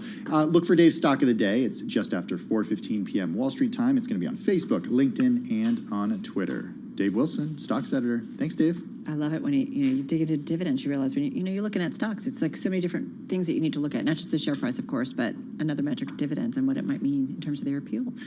All right, let's get to all the national news. Nancy Lyons, she's in our 99.1 newsroom in the nation's capital. Hey, Nance. Hey there, Carol. President Biden says he will continue pushing vaccinations so we can celebrate our independence from the coronavirus. Our goal by July 4th is to have 70% of adult Americans with at least one shot and 160 million Americans fully vaccinated. That means giving close to 100 million shots, some first shots, others second shots, over the next 60 days. Biden's new goal comes as demand for vaccines has dropped off markedly nationwide, with some states leaving more than half their vaccine doses unordered. There is a new website to find where you can be vaccinated. It's vaccines.gov. Well, SpaceX launched a Falcon 9 rocket this afternoon from Cape Canaveral Space Force Station. 3, 2, 1, 0. Ignition. And liftoff. May the force be with us. The rocket is carrying the next batch of 60 Starlink broadband satellites. It's the 26th Starlink mission from Florida. Well, a familiar name is running for governor of Florida again. I remember that governor, too, because that governor was me, and we got a lot done for Florida. Former Governor Charlie Crist posted that announcement video on Twitter. He is the first official challenger to Republican Governor Rob DeSantis. Crist served as Florida's Republican governor from 2007 to 2011 before turning independent in a failed bid for the Senate. He switched to the Democratic Party and ran again for governor in 2014, losing to Rick Scott. Global news 24 hours a day on air and on Bloomberg Quick Take, powered by more than 2,700 journalists and analysts in more than 120 countries. All right, Nance, thank you so much. So 2021, safely to say, is going to go down as another year where we really talked about digital currencies in a big way. And I feel like the momentum has changed. The thinking around it has changed. It's become much more accepted. And yet, when it comes to Dogecoin, I don't know what to make of this. You're not alone, Carol. It's not real. It's not real, right? It's not real. I haven't missed something, right? You haven't missed something. In the fine print No, or something? You haven't at all. But there are some people who maybe are making some serious money here. So the frenzy has sent Dogecoin surging as much as 50%. It also crashed Robinhood's trading app today. The company was tweeting about this earlier in the day, saying, essentially apologizing for it going down and saying that it had been restored. I love this story by our Vildana Hyrick and Claire Ballantyne. The rally is defying easy explanation and continue a trend that's seen the value of all digital tokens surge past $2.25 trillion. Doge, let's not forget, created as a joke back in 2013, has been used in marketing gimmicks. The latest by the Oakland A's baseball team, which offered 2 seats to games this week for 100 Dogecoin. The Gemini crypto exchange, backed by Tyler and Cameron Winklevoss, said it now supports Doge and will soon enable trading of it. Wait, folks, it's not real. It's real in the sense that you can trade it, but it's not real in the sense that it was created for any reason that other than a joke. Here's what I'll say though: Elon Musk has he's talked about it on Twitter a lot, and I texted a friend of mine today, my resident Dogecoin friend, and said, "Hey, 50% higher. What do you make of it?" And he said it's going to go higher. Musk is going on SNL this weekend. And Musk being on SNL, and this is what the chat rooms are saying too, they think he's going to talk about it. Yeah. I mean, I'm just saying what he said, okay? No, I know. Right? And when you talk about something, sometimes you create momentum. And that's absolutely certainly when what Elon happens. Musk does it, right? When he adds it to his Twitter bio, when he tweets about it, that moves the price. Well, and listen, it's not just Dogecoin, but Ethereum we saw jumping more than 30%, Dash spiking as much as 14%. So we're seeing it kind of all go up. I don't know how this ends, Carol. I don't either. That book hasn't been written yet. No, it hasn't. Or at least the final chapter. This is Bloomberg Radio.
headlines and breaking news 24 hours a day at Bloomberg.com, the Bloomberg Business app, and at Bloomberg Quick Take. This is a Bloomberg Business Flash.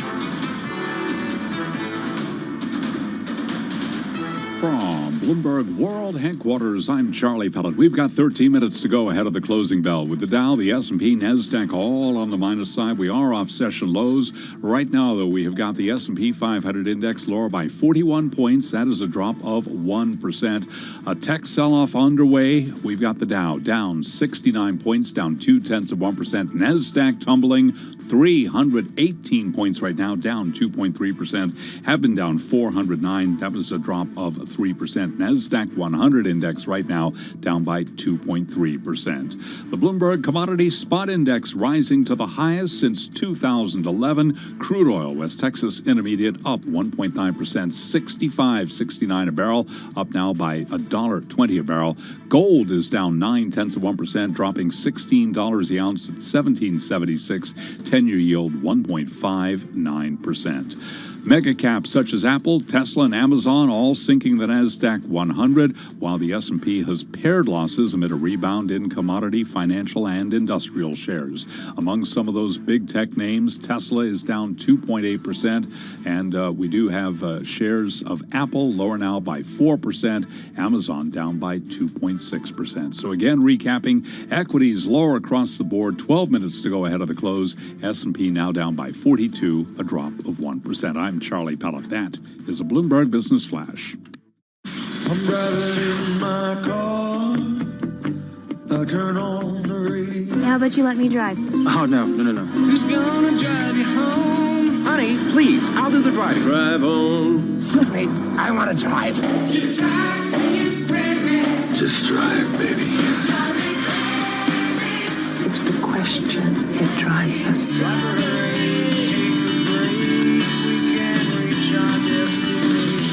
This is the drive to the close. That funky music will drive us till the dawn. On Bloomberg Radio. So just about 10 and a half minutes left in today's trading session. Time for the drive to the close with Ann Maletti, head of active equity over at Wells Fargo Asset Management, $590 billion in assets under management. She joins us on the phone from Milwaukee, Wisconsin on this Tuesday. Ann, how are you? I'm doing well, Carol. How are you? Doing okay, hanging in there. Talk to us about the trade today, because we are saying, listen, it's all driven by some of those big tech names, and that's what's dragging down certainly the NASDAQ, but just kind of the overall tone. How do you see it? Well, we've seen this change in leadership happen, right, where you see the value rally and then you see the growth rally, and it keeps, the market seems to be changing its mind daily. But I think overall, what we've had so far this year is a relatively strong market, and the economic picture looks even better. I mean, the news that we continue to get is surprisingly strong.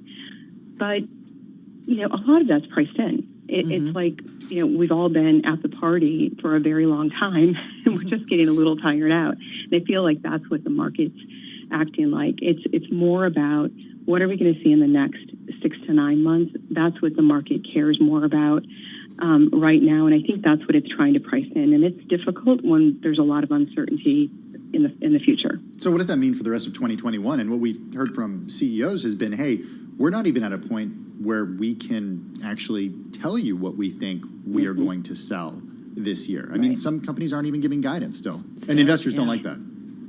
Yeah, no, Tim, it's a great point. It's when our portfolio managers are listening to the earnings call, one, they're hearing surprisingly great news, right? We have companies that are surprising to the upside at a substantial amount, right? But the key things that they're listening to are also things like there's bottlenecks in the system, there's rising input costs, the transportation costs are increasing as well.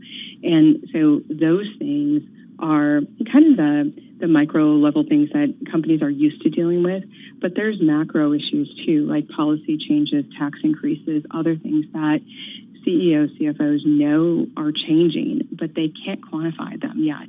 And they don't know how they're going to manage their business around them. And that's why there is hesitancy around giving broader guidance. And so, investors in the market are trying to price, that in, and they're trying to measure risk versus reward. And fundamentals, I think, of each individual company are becoming more and more important to investors.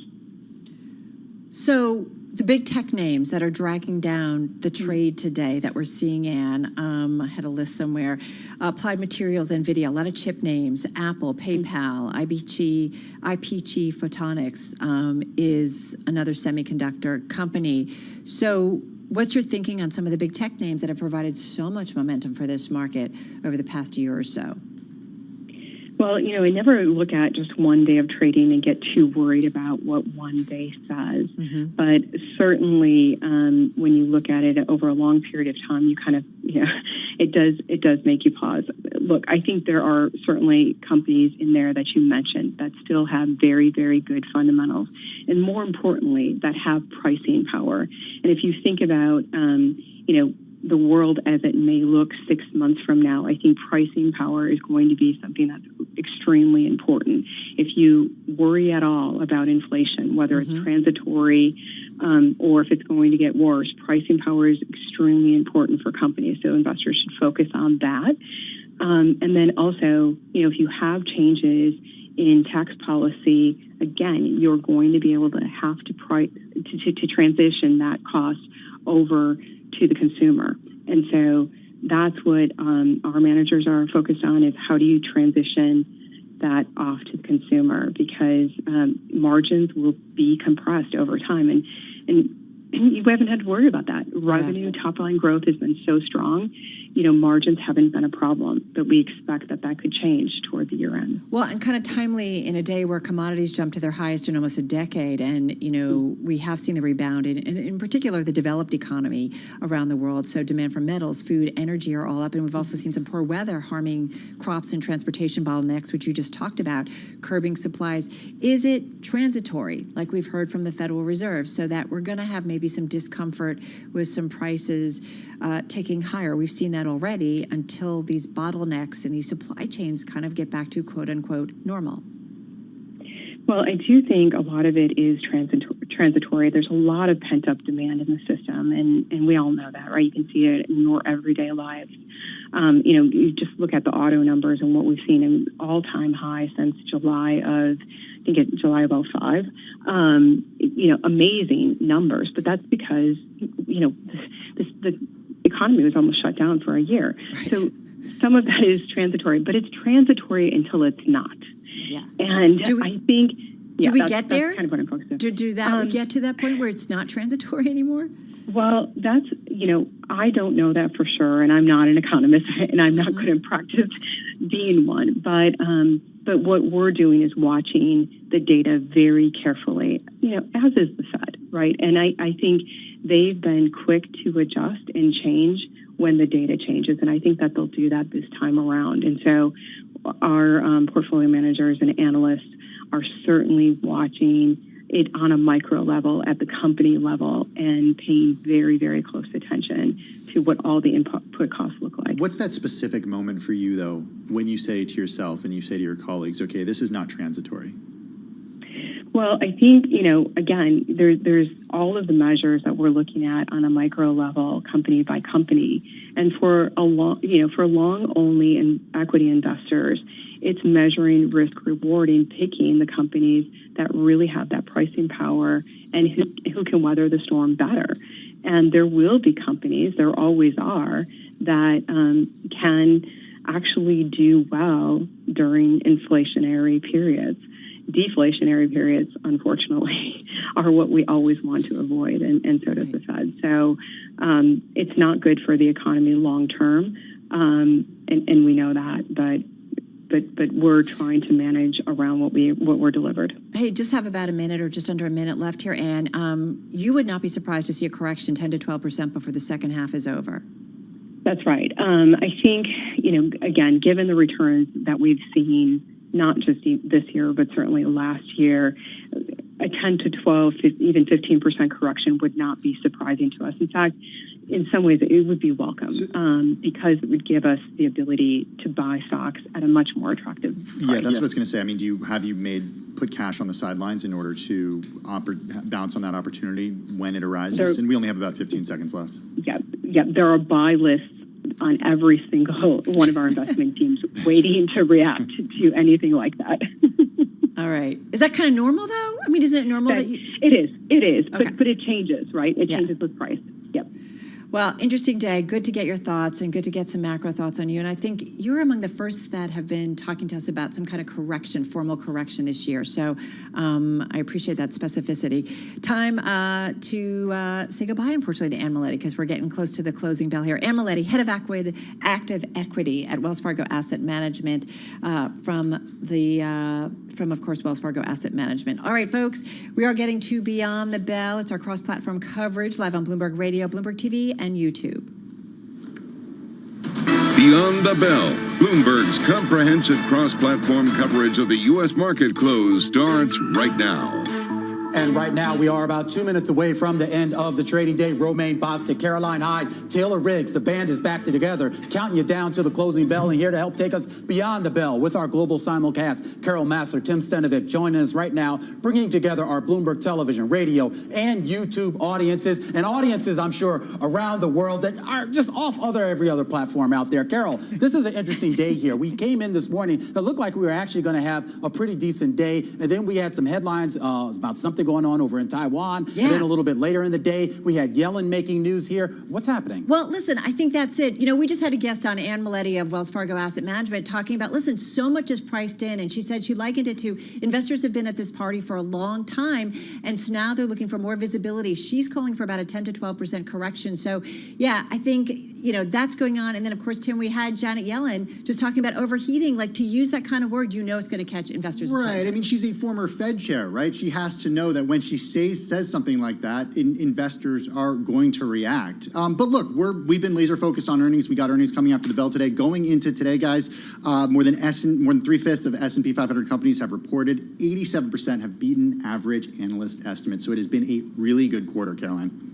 But it also comes back, Tim, to valuation, because when you've had, for example, Lyft having risen about 150% since November, because everyone's already pricing in the fact that, Romaine, the numbers are probably going to look better because the world is reopening. Yeah. How much further have these stocks got to run? And for all the fears right now about inflation, taxes, and all those other things, you still have an economic story that's still favorable to risk assets right now. It's one of the reasons, at least for our viewers, on the far right of your screen, you see the Dow Jones Industrial Average looking like it's actually going to close in the green. It's pretty much flat on the day, up about 11 points right now as we wait for it to settle. 34,128 Dow, Caterpillar, J&J, all higher here. The NASDAQ Composite going to end the day down about 1.9%. The S&P 500 down about 0.6%. And the Russell 2000 really couldn't get out of its own way today. Going to finish the day down roughly about 1.3%. Well, let's go to the NASDAQ because we saw Applied Materials. We saw a lot of chip names, NVIDIA, Apple, also PayPal. Those were among the tech names really kind of holding down that sector. And I do wonder, Taylor, whether or not we start to see somebody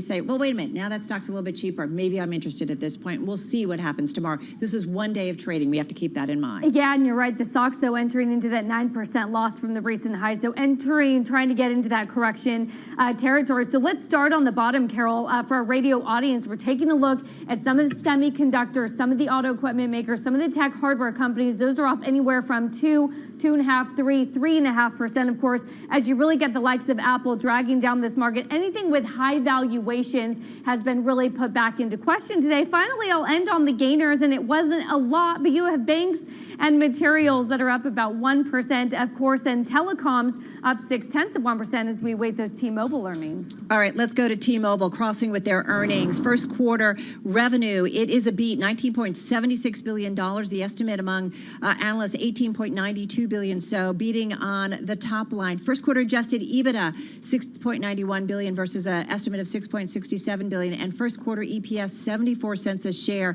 So what are we looking at that stock? Investors liking it, Caroline, up a little bit in the after hours. Yeah, T-Mobile up almost 2% as we speak. We're looking across at Caesars Entertainment, talking about reopening trade at the moment, and we're seeing first quarter net revenue, $1.7 billion. Now, the market have been looking for exactly that, $1.7 billion. That is a rise of 260% team. So this is a company that's starting to see people coming back, wanting to spend, wanting to enjoy themselves. Of course, first quarter adjusted EBITDA coming in at $548 million. We don't have what that is in terms of expectation versus estimates, but clearly we are seeing growth overall, Tim. You mentioned adjusted EBITDA. We can't help it. Await, of course, those Lyft earnings where you're really looking forward to that adjusted EBITDA positive numbers that were expected from Uber tomorrow and, of course, Lyft at any moment, Tim, today, and really putting back in focus some of the profitability issues that we've seen. Yeah, with Lyft, the big question, guys, is how the company is actually enticing drivers to come back at the same rate that passengers are coming back. There was a Bloomberg Businessweek story last week that says they got to pay these drivers more in order to incentivize them to do that. That gives a hit to the bottom line, Romaine. Yeah, and I want to go back to something, Carol, that you were talking about, and with the big tech earnings here, because we did see, the big tech companies and the stocks, and the move down we saw today at Apple, a 3.5% drop. You have Amazon, Microsoft, and pretty much everything in that space right now moving lower. And there's a broader question here because, I mean, people are sort of reaching for something that they can hold on to. So people are looking to materials. You got Sam Zell buying gold. You got Meek Mill buying Dogecoin. And you got a bunch of other people sort of looking to sort of anything other than tech. Tech used to be the fallback, Carol. No. I mean, we laugh, but that used to be the fallback. That was the defense. It's a good point. So listen, a lot of tech names didn't do so well, but what's interesting is Gartner, which covers so much of the tech industry, right? We always refer to their research reports. It had a banner day, a bullish day. Certainly, if you weren't shorting the stock, you had a good day. It was up about 12.5%, your number one gainer in the S&P 500. It's on such a tear, up about 40% this year. Sealed Air, ticker is SEE, your number two gainer that I'm looking at, up about 8%. They boosted their fiscal year adjusted EPS, beating estimates.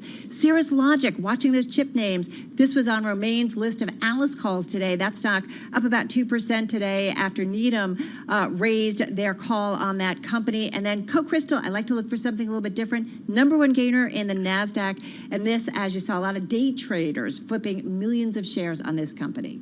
Carol, you got the decliners.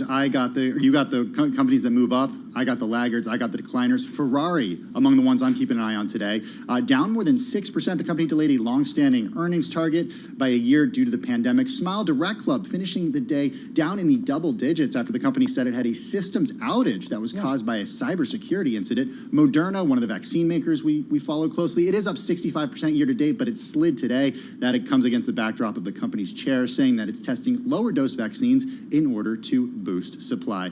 And then IPGP US, that company sliding today, the laser manufacturer, announcing that CEO transition and forecasting second quarter revenue and EPS that missed estimates, Taylor. You know, I think there was actually a lot of bond market in the yield. There was a lot of movement within the bond market. Spit it out, Taylor, of course, as we got those comments from Janet Yellen. And you saw some of the shakeout within the equity market, but it didn't really translate to the bond market, Romaine. As you can see, you're only down 1, 2, 3 basis points. Well, what's the effect on the bond market here? You got Yellen at a Wall Street Journal conference now saying that she expects full employment to actually happen pretty much right away here. I mean, what are we talking about? And why? I mean, and what's happening here where we're getting to a stage now where we're getting all of this commentary out of the Treasury Secretary, but we're not hearing that same commentary out of the Fed chair. Liz on Sunders, Carolina, I know we want to get to Liz, that it is way more complicated than having her do the work for Jay Powell. We're coming back to Yellen.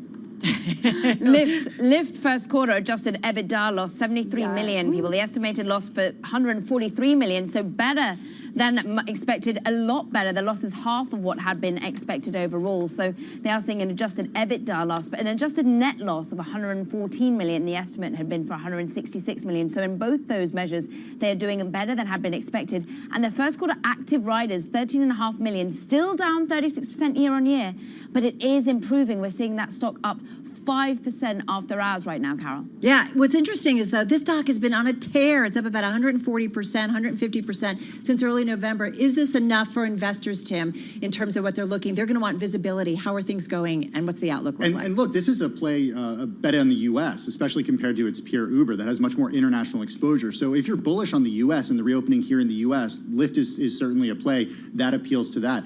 I think the big picture, too, guys, it goes back to getting those drivers on the road. There's so much commentary about about how these companies are thinking about these drivers, contractors versus full-time employees. A decision like that, Romaine, can change the company's outlook at the drop of a hat. Yeah, and Tim, and I forgot who brought it up earlier, this idea here that you're not really seeing the big pop in shares for companies that actually do sort of meet that bar that investors are looking for. One reason why you're not seeing that pop is the macro story. I mean, these companies can post all the profits they want, or at least do a little bit better in the case of Lyft does with regards to its losses. But at the end of the day, if the macro story doesn't sync up, or if people think that's going to erode any gains down the road, it doesn't matter what they post. And talking that macro story, you said, let's go back to Yellen, let's do it, because this is a story of, well, Lyft looking to boost its drivers once again. And if Yellen's saying she expects full employment next year, Taylor, full employment, what measure of full employment is that? We know that the Federal Reserve has a much broader view of what full employment is now. It's not just perhaps, a level of 4%, 5%. It's about whether those have been left behind in previous cycles, the women, of course, minorities, whether they also are managing to get roles, and we see the participation rate go up. And there has been a huge focus, of course, on ignoring some of those inflationary effects to really, Tim, focus on this employment level. But once again, and look, Liz Ann Saunders is the expert, it's not me, but Janet Yellen knows the impact that she has on these bond markets. And these comments today certainly seem to bring up the fact that we are trying to signal something that is different than what we might be hearing from the Fed. And she's clarifying her comments from earlier about the rate increase, saying she's not predicting or recommending rate increases. She's not the Fed chief. Well, yes, I know. That's my point, Carol. What is this? She is a White House administration official, and she's talking about what the next steps for monetary policy are. And a former Fed official. She knows her words are going to carry a lot of weight here, Tim. She does, and we should know Yellen says that she's not predicting or recommending rates increase. Yellen says she expects full employment next year. When Jen Psaki is asked about Yellen's comments as Treasury Secretary, not as Fed Chair, when it comes to interest rates, when it comes to inflation, at the White House, those comments are certainly making waves. Why do we need to hear that?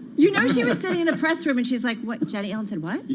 You harken back to the great biography that Sebastian Mallaby did of Alan Greenspan, talking about master manipulation, conveying the words to the media so that the media and the bond markets would do the work for the Fed chair. I'm not going to speculate that this is happening, but the words carry weight, Carol. They carry weight. Well, we saw that assets as well. Yeah. Dollar today, a story of dollar strength, and even with dollar strength, you still see commodities push high, still see inflationary pressures within corn, for example. That's a really good point. That commodities were on quite a run in today's session, so that really tells a story as well. All right, that's going to do it for our cross-platform coverage, taking you beyond the bell here on Bloomberg Radio, Bloomberg TV, and on YouTube. We'll see you back tomorrow, same place, same time.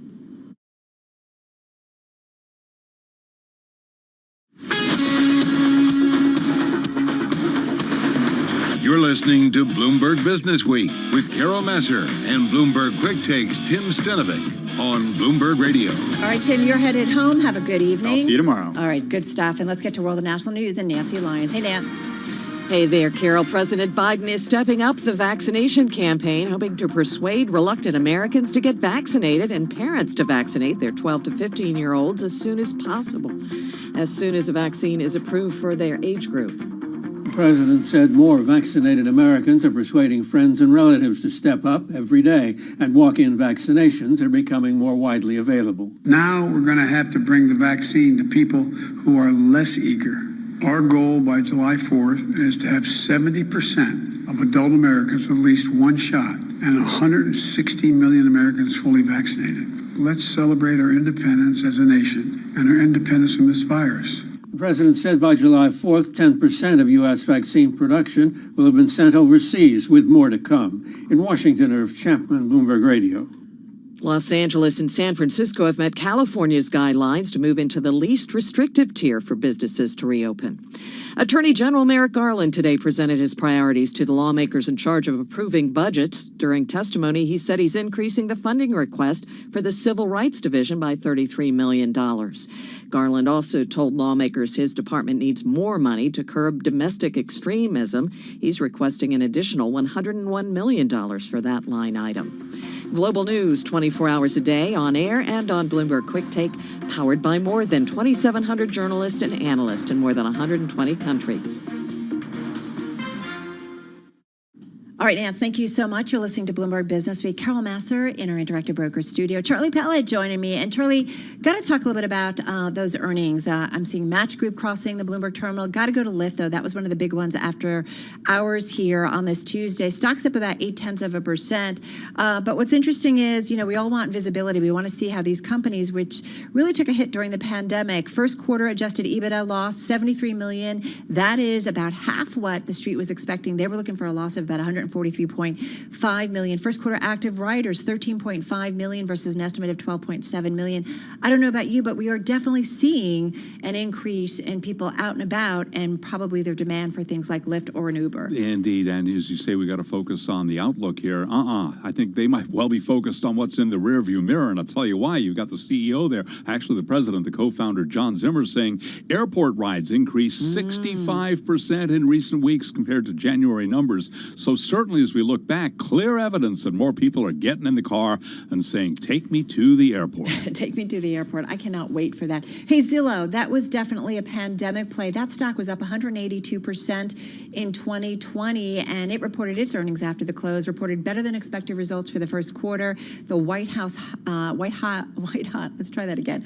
hot housing market fueling the company, posting adjusted earnings before interest, taxes, depreciation, and amortization of $181 million. That beat the average analyst estimate, Charlie, of $131 million. Quick check on that stock here in the after hours, and we are seeing shares of Zillow up 3.2%. Indeed, and I'm going to suspect two reasons for this. Number one, time on our hands. People who are working from home, sitting around, messing around on the computer, looking at all these great apartments as they think, hey, honey, we need more space for the cat, the dog, the kids, and this work from home because the kitchen table ain't cutting it. We need a nice place like the Master Mansion in New Jersey where we can really and truly work from home. By the way, welcome back to the office. Yeah, it feels good to see a lot of colleagues back for the first time. All right, Charlie, we're watching all of those earnings, including Match. We'll break those down. You are listening to Bloomberg Business Week. This is Bloomberg Radio.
markets, headlines, and breaking news 24 hours a day at Bloomberg.com, the Bloomberg Business app, and at Bloomberg Quick Take. This is a Bloomberg Business Flash.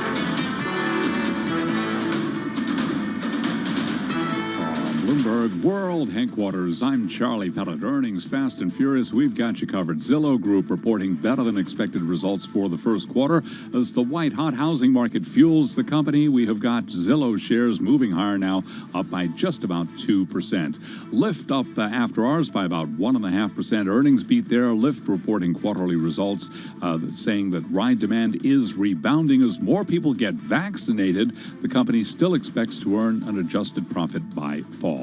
The Dow turned out to be a winning day for the Dow Jones Industrial Average. Today at the worst level, the Dow had been down 347 points. Right now, the Dow at the close up by 19 points, a gain today of 0.1%. Late day reversal for the Dow. The S&P, though, ended the session with a 28-point loss, lower today by 0.7%. Worst loss or worst point of the day, we had the S&P down 1.5%. NASDAQ tumbled 261, down 1.9%. Again, at the worst level there, NASDAQ was down by 409 points. So today, the 10-year yield, 1.58%.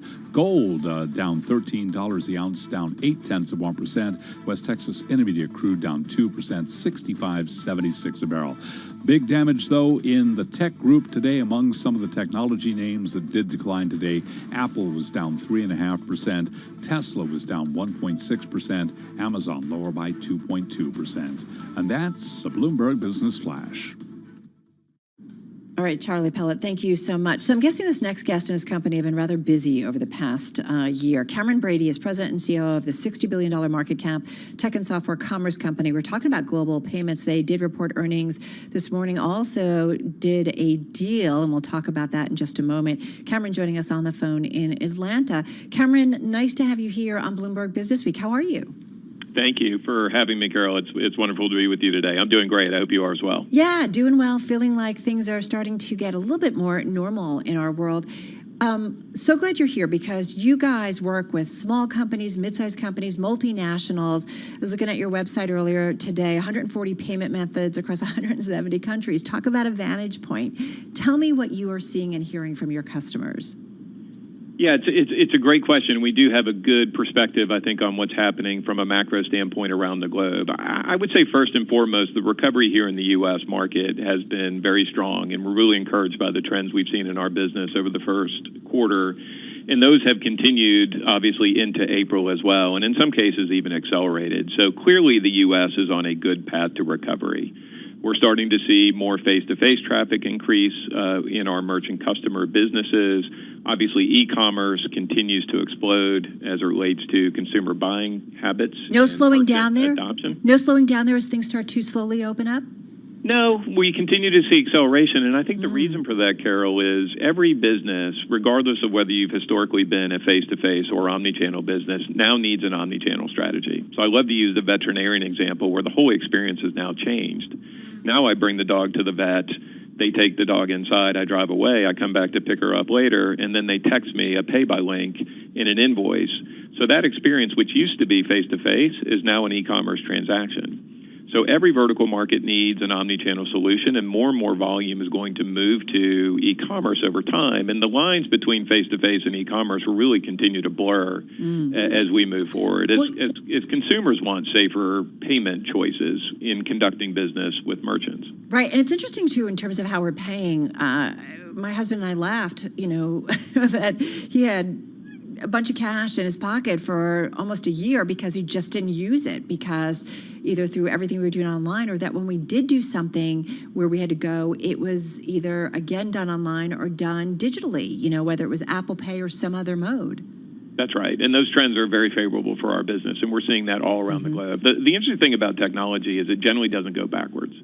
So we've seen massive adoption of safer commerce trends during the pandemic, and we expect that to fully continue and even accelerate over the course of time. Like you, I haven't been to an ATM in a year. And yet we still manage to pay for goods and service and effectuate commerce every single day with merchants. Right. It's increasingly, too, we're seeing with people who are like, you would give cash to like, just Venmo me or something, like you're doing it that way. What are, and I want you to bring in this acquisition that you did, because what does move the needle in terms of growing the top and bottom lines for you guys? Not just expansion of business, but what else? Well, obviously, the consumer is really at the heart of our business. And as long as the consumer is healthy, that is the best thing that we can have from a macro standpoint for our business. So more consumer spending, obviously where consumers are today in terms of savings levels being at generational highs, stimulus obviously flowing into the consumer segment, in particular here in the U.S. market, all of that is really good for our business as a macro matter. The second trend is what we just talked about. The more digitalization of payments that occur in the ecosystem, the better for our business. Cash is really the enemy, and I mean that to be pejorative. Cash is the enemy in our business, so the more payments that move to digital forms away from cash, the better for our business. And that's exactly the catalyst behind the Zego transaction. Real estate is a market where these trends are playing out every single day. Property managers want to be able to offer their renters the ability to pay in digital ways. They want to offer them more seamless ways to interact with them. And Zego sits at the heart of the convergence of providing software solutions and payment solutions to property managers that allow for a better resident experience and better resident engagement and more seamless payment options that are digitally oriented for residents to be able to interact with those property managers. We constantly talk about disruption of industries. How kind of, forgive me for maybe not using a better word, but backwards is kind of the property management business and kind of stuck in old ways? What do you see? Well, I think it is still very much stuck in the past to some degree, and that so many renters still pay by check. And in some cases still drop off cash with the property managers every month or every quarter, depending on whatever the cadence is. So that is an industry where we've seen massive acceleration in the adoption of digital payment methods.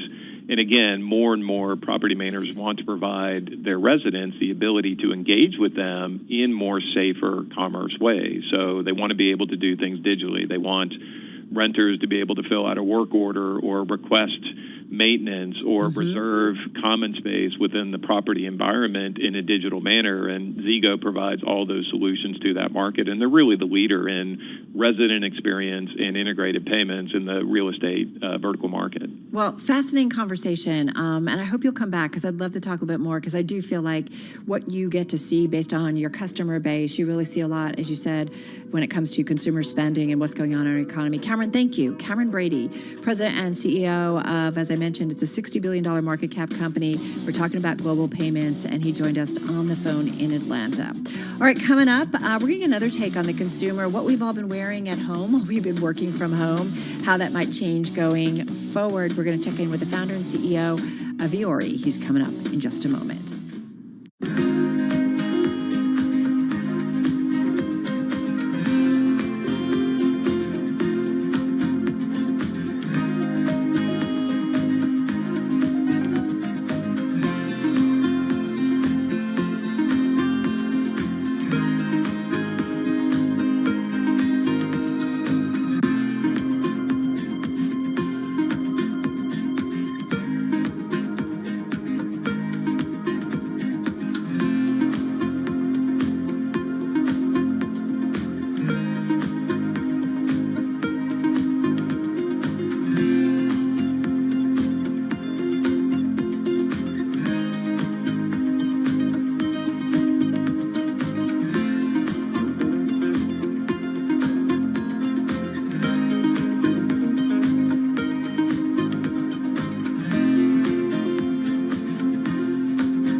Broadcasting live from the Bloomberg Interactive Broker Studio in New York. Bloomberg 1130 to Washington, D.C. Bloomberg 99.1 to Boston. Bloomberg 106.1 to San Francisco. Bloomberg 960 to the country. Sirius XM Channel 119. And around the globe, the Bloomberg Business app and BloombergRadio.com.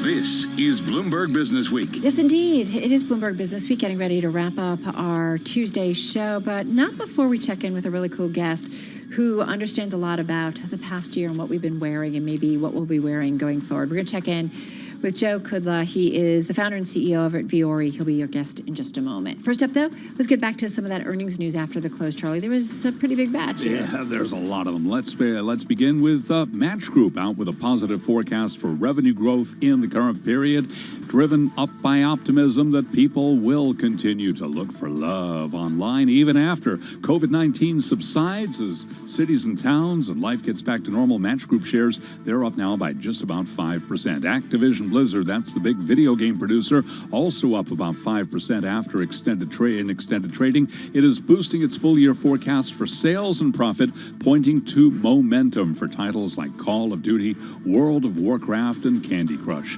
Zillow reporting better-than-expected results for the first quarter. The white-hot housing market fueling the company, up now by about 2%. And Lyft shares, they're driving higher after hours and earnings beat. Lyft reporting quarterly results that beat estimates, says ride demand is rebounding as more people get vaccinated, and the company still expects to earn an adjusted profit by fall.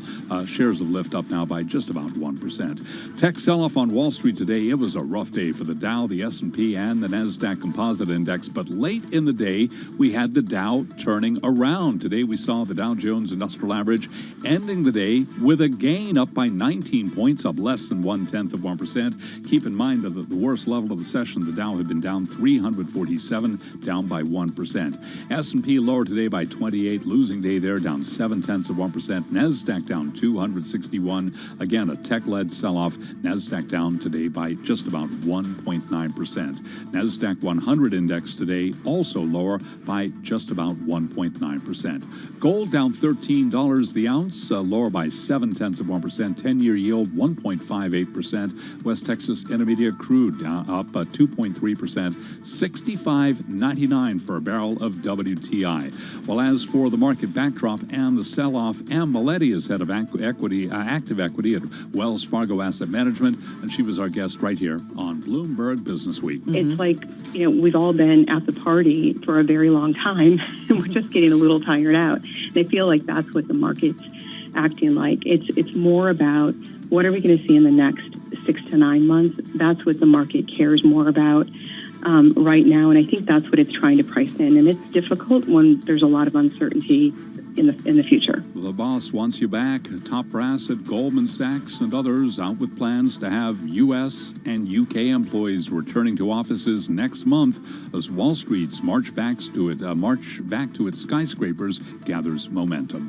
Recapping stocks mixed, S&P lower, down 28, down by 0.7%. I'm Charlie Pellet. That is a Bloomberg Business Flash. All right, Charlie, thank you so much. Appreciate that update. You're listening to Bloomberg Business Week. Carol Masser in our Interactive Brokers studio. Well, our next guest, maker of the types of clothes we've all been living in over the past year, and truth be told, activewear, athleisure wear, it has really become a staple in many of our closets, not just in the past year, but really over the past few years. Joe Kudla knows all about that. He's founder and CEO at Viore, and he joins us on the phone from California. Joe, how are you?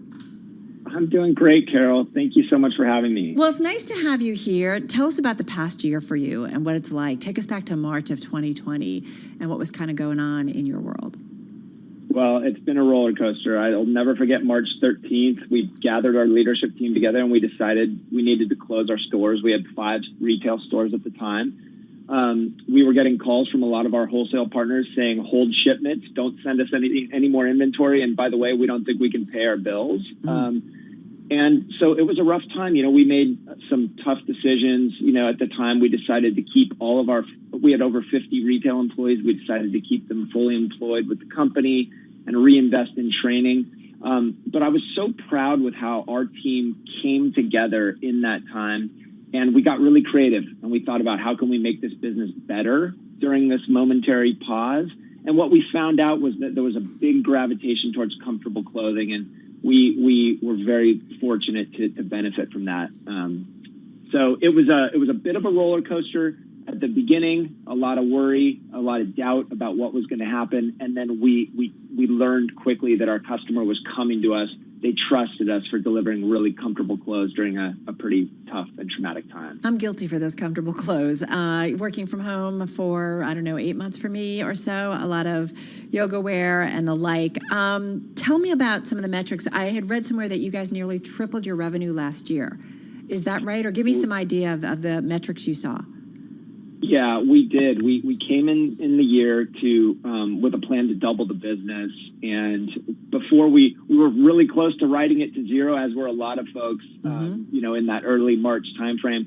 But we learned that there was that big gravitation towards our category, and we ended up tripling our business with a large majority of that being direct to consumer. And so hats off to our team, hats off to our supply chain for being able to react so quickly to meet the demand. What was your supply chain like? Because that's something that we've had a lot of conversations about over the past year, where we know when it came to certainly some of those essentials, it was difficult. But what was your supply chain like during the pandemic? Well, we're fortunate to have great partners, so I'll first say that. But it was challenged, one day we called our factory partners and we said, look, guys, we need to hold all new production until we get a better picture of what was going to happen. And literally 2 weeks later, we called them and asked them to triple the volume of production. And so, we were working with everybody from our textile mills all the way through to our cut and sew factories to manage capacity in kind of an ever-changing environment. 1 minute we thought we were on one trajectory, and then the next minute we would get more data, putting more demand and pressure on supply chain. But we were able to rise to the occasion, and I think part of that was because we had adopted nimble supply chain models that where we partner with some of our vendors to manage inventory and to meet that kind of fluctuation in demand. Hey, listen, we've got about 45 seconds, and I've got to do a little bit of news, and we'll come back. But I just want to quickly get your thoughts, and we continue with this. But this idea that you guys, you launched as a men's brand, then you focused on women. You launched your first women's collection in 2018. How productive, fruitful was that pivot ultimately for you guys during the pandemic? And just quickly. It's turned out to be fantastic. Women's today represents almost half of our business. Wow, that's a quick ramp up. Very quick ramp up. We're famous for soft fabrics, and women kept wearing our men's clothing and asking us to do something meaningful for them. And it was only natural that we enter the women's market. All right, hang on for a second. I want to talk a little bit more about that, and I'm curious kind of where you guys go next. So sit tight for a second. We're going to come back with Joe Kudla, founder and CEO at Viore. He is joining us on the phone from California, and we'll continue talking about what he expects, what kind of visibility he has, which is something I love finding out from a lot of the leaders that are out there and heads of companies. Just a reminder of how we closed on Wall Street. We did see a little bit of a gain for the Dow Jones Industrial Average, ultimately up 19 points, down 28 on the S&P, and the NASDAQ, the big decliner, down 1.9%. All right, back to World and National News. Back to Nancy Lyons in our 99.1 newsroom in the nation's capital. Hi, Nancy. Hey, Carol. President Biden is setting a new target for vaccinations. Our goal by July 4th is to have 70% of adult Americans with at least one shot and 160 million Americans fully vaccinated. That means giving close to 100 million shots, some first shots, other second shots, over the next 60 days. Biden says there's now a website, vaccines.gov, that makes it easier to find locations for receiving a shot. And he says if the FDA authorizes Pfizer's shot for use in kids as young as 12, then 20,000 pharmacies across the country will be ready to give them shots. Vice President Kamala Harris says as border czar for this administration, she wants to find the root causes of migration to the U.S. She addressed the Washington Conference on the Americas today. Our administration wants to help. We want to pick back up the kind of work President Joe Biden started when he was vice president. We want to help people find hope at home. Harris says tackling corruption and violence will be key to reducing migration for those who live in the Northern Triangle, Guatemala, Honduras, and El Salvador. May the 4th be with you was the commentary as 60 Starlink satellites were deployed this afternoon, completing SpaceX's 10th Starlink mission this year. America's normal temperature is now a degree hotter than it was 20 years ago. The National Oceanic and Atmospheric Administration today released climate figures showing the nation's new normal temperature keeps getting hotter. Global news 24 hours a day on air and on Bloomberg Quick Take, powered by more than 2,700 journalists and analysts in more than 120 countries. All right, Nance, thank you so much. You're listening to Bloomberg Business Week. Carol Masser in our Interactive Brokers studio. Joining me once again, Charlie Pellet here at Bloomberg News. And this story was trending pretty high, and I definitely caught my attention. It's actually from Dow Jones, and it has to do with New England Patriots owner Bob Kraft. He bought a property not up on Cape Cod, but actually in the Hamptons. Long Island. I was saying trending high, but yeah. Or is it just because you love real estate stories? I do. You know, I do. Don't you love them? No. You know, I go home, I live there. It's like my sports pages. I open up the real estate and I want to know what's going on. Exactly. I'm in the process of looking for apartments. I'm even looking at Queens right now. So what can I tell you? But Don't do it, Charlie. Don't do it. No, I'm just kidding. It's the place is too small. We got to move. This work from home thing. That's why I'm back in the office. But we digress. Kraft has looked at a Hamptons property, an off-market deal. $43 million is according to sources again cited by Dow Jones. The numbers, Carol Masser, staggering here. 7,000 square foot home. What are you going to do with all those bedrooms? What are you going to do with all those bathrooms? I just want to know how many closets. That's what I really need to know. It was built in 2017, replaced a historic cottage known as a Wee Lear Moor. Did I say that right? I'm not going to quibble with you. Wheelie or more, sure. It's sweet. The main house is modern with a pitched roof and large square windows arranged in a grid-like pattern according to Google Maps. Thank you, Google Maps. There's also, a large oceanfront pool. Yeah. And there's also the Atlantic Ocean. And I guess this is the difference between me and Kraft. You know, it's the bigger the house you get, the bigger the problems you get. You know, the 7,000 square foot home. All the systems. You've got the roof to take care of. You've got the yard to take care of. But that's me speaking practically, because when you get to that point, obviously those are not a factor. You got peeps, Charlie. That's just how it goes. You have peeps who are going to listen. Bob Kraft has a portfolio of ultra high-end homes. He's got properties in the Boston area, in Palm Beach, Florida. He's worth, at least according to the Bloomberg Billionaires Index, around $6 billion. So he's got peeps taking care of stuff. Yeah, he's also got a large oceanfront pool. I like that. I know. What's not to like? All right, Charlie Pellet. Yes, I do love real estate, and good luck with the house hunting. All right, Charlie Pellet right here on Bloomberg Radio. This is Bloomberg.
breaking news 24 hours a day at Bloomberg.com, the Bloomberg Business app, and at Bloomberg Quick Take. This is a Bloomberg Business Flash.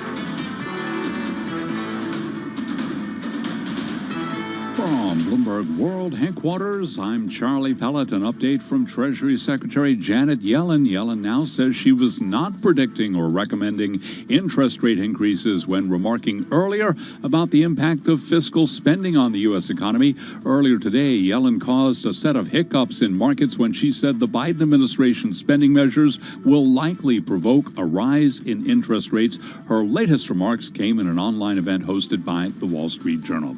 Turned out to be a mixed day on Wall Street after all. We had the Dow Jones Industrial Average advancing today, reversing steep earlier losses, with the Dow up 19 points today at the close, higher by just about 0.1%. At one point, though, at the worst level of the day, we had the Dow down by 347 points, a drop of 1%. Volatility, though, gripped financial markets today as a rout in some of the largest tech companies dragged down stocks. Among some of those big tech names, for example, Amazon, Apple, Tesla, all declining today. We saw Tesla shares tumbling today by 1.65%. Amazon down 2.2%. Apple shares lower today by 1.5%. S&P down 28, down 0.7. NASDAQ down 261, a drop of 1.9%.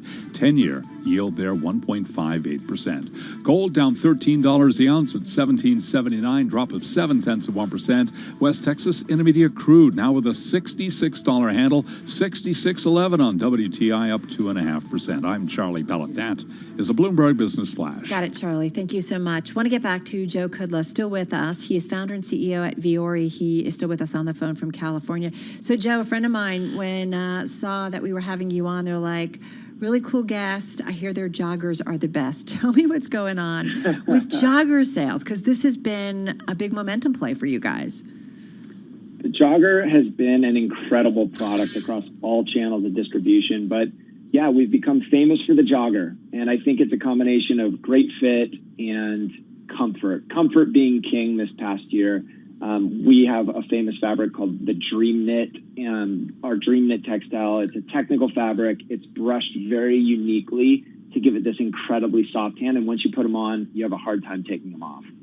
So where do you go with all of this? And I think about, I've been doing yoga for 20 years, and yoga clothes have gone from, tie-dyed yoga pants to they actually look pretty nice with a jacket. And it's pretty amazing how this stuff has evolved and has infiltrated kind of our regular wardrobe. How do you continue to see the evolution of your brand and the type of offerings that you put out there? Yeah, that's a great question. I really feel that part of the reason Viore has been successful is we've intentionally tried to blur the lines between fitness clothing and everyday life clothing. And I really feel that the term athleisure is just going to evolve into clothing. I think some of the best sportswear or everyday clothing, whether you're wearing it around the house or you're traveling or you're going to the office, I think a lot of that product is being made and conceived today by activewear brands. And I think that a lot of our offering, is extending beyond product you're just going to take to the gym, but it's product that, you'll travel in, you'll wear to the office. It's clothes that you'll go hike and be active outdoors in. And it's just transitioning into, clothing. It's the new definition of clothing because it's more comfortable, it moves with your body, and it just functions better. How are you, and you guys write about sustainability on your website. That's a big deal. And we have been increasingly, certainly in our program here, looking at the fashion industry and the use of water and, what it does to our environment. You guys are focusing on recycled and also organic materials. You're committed to 80% sustainability in terms of your materials by 2022. It's a big part of your ethos. Does it cost more? Tell me about getting there, because we are increasingly seeing more and more companies doing it. Is it hard to do it? Is it costlier? Tell me about that. It costs money, so it requires investment. But we believe it's a great ROI, but that's not the reason for doing it. We did it because the natural world was what inspired the brand, and we want to make sure we're doing everything we can to protect it. And so, yes, you mentioned 80% recycled and organic materials by 2022. We're on path to meet that goal. But we also invested in a lot of different green initiatives to offset 100% of our carbon footprint for the past 2 years. That requires dollars to do that. we're also investing in going plastic neutral. So we calculate all the plastic that we put into the environment, and we take equal, if not more, plastic out of the ocean. So all of these require effort, they require energy, they require dollars, but we believe it's the right thing to do. And, you know, building a brand in alignment with a value system is really important to us, and I think it's really important to our customers as well. And where do you mostly manufacture? We work with a supply chain that's global at this point. Asia, Cambodia, Vietnam, Sri Lanka. So we're diversified globally. Well, and it's interesting, and I do wonder, too, about that's certainly part of the ESG kind of framework that we are increasingly looking at when it comes to companies and certainly investments. Are you gearing towards places where workers are treated more equitably and get a fair wage? 100%. Okay. We have a whole sourcing team that spends a lot of time on our code of conduct and being very clear with the value system that we expect our factories to operate within. And it's exciting because the more brands that are taking this next step in terms of ESG, the more the supply chain is being responsive, because the best factories in the world want to work with the best brands. If the best brands are caring about this stuff, then they are as well. And so the more energy, the more we vote with our dollars, the more the factories pay attention. And so we're not only demanding it, but we're also seeing some of the best factories coming to us with really cool new programs. And that's really inspiring to see. Yeah, definitely interesting to hear, and it is inspiring. Hey, one thing I wanted to ask you, after a year of many of us being kind of casual, I'm still wearing also some jeans at work. I do change for when I have to be on air. But there is a thing, we talk about revenge buying, where everybody can't wait to spend money, but there is also something like sweatpant fatigue that you guys are noticing. How is that shifting maybe some of the things that you want to put up in terms of product offerings in the next few months, especially as the world reopens? Yeah, it's a great point. I mean, we are already seeing our product focus evolve. Sweatpants are still growing for us as a category, but its contribution to the overall business is shrinking. So we're seeing people move into athletic shorts, you know, our technical sportswear for traveling, products that you can wear on the golf course or to the office. They're trending really strong right now, and we don't see that slowing down. But I don't think in general the movement towards healthy, active living is going anywhere. And I believe that the clothing that we make is very much aligned and supports that lifestyle. And so while the products that we buy might evolve a little bit out of, say, kind of sweatpants for lying on the couch into other forms of activewear, I think in general people are still looking for comfort, versatility, and performance. Yeah, I think you're right. I think people are whittling down too and really want kind of a wardrobe that just makes sense with kind of who they are and their work. All right, so what's next? Just got about 45 seconds. Are you guys going to stay private? Do you want to go public? There's a lot of money out there. There's SPACs. Is that part of the timetable at all in the next year or so? Just quickly. You know, we're paying attention. We're getting educated on the public markets, but you know, we have not made any kind of statement or initiative to move in that direction at this point. We're so focused on growing the business. The business is going to double again this year. Wow. We're getting to a pretty sizable scale. We have 450 employees. And so we have our work cut out for us, building kind of a back-end engine that can support the front. And we're very excited about what we're doing with our product pipeline. We're going to be expanding nationally with our Viore retail stores and continuing to invest in sustainability. So we have our work cut out for us. Yeah, it sounds like it. Hey, listen, do come back because I'd love to hear how things progress throughout 2021. Great to check in with Joe Kudla. He is the founder and CEO at Viore, joining us on the phone from California. I'm watching Lyft shares, folks. They are up about 4.1% here in the after hours. This after the company reported a much smaller loss, first quarter adjusted EBITDA loss of $73 million, about half what the street was looking for. All right, for the whole Bloomberg Business Week team, have a great and safe evening. I'm Carol Masser, and this is Bloomberg Radio.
innovation, money, and power collide. In Silicon Valley and beyond, this is Bloomberg Technology with Emily Chang.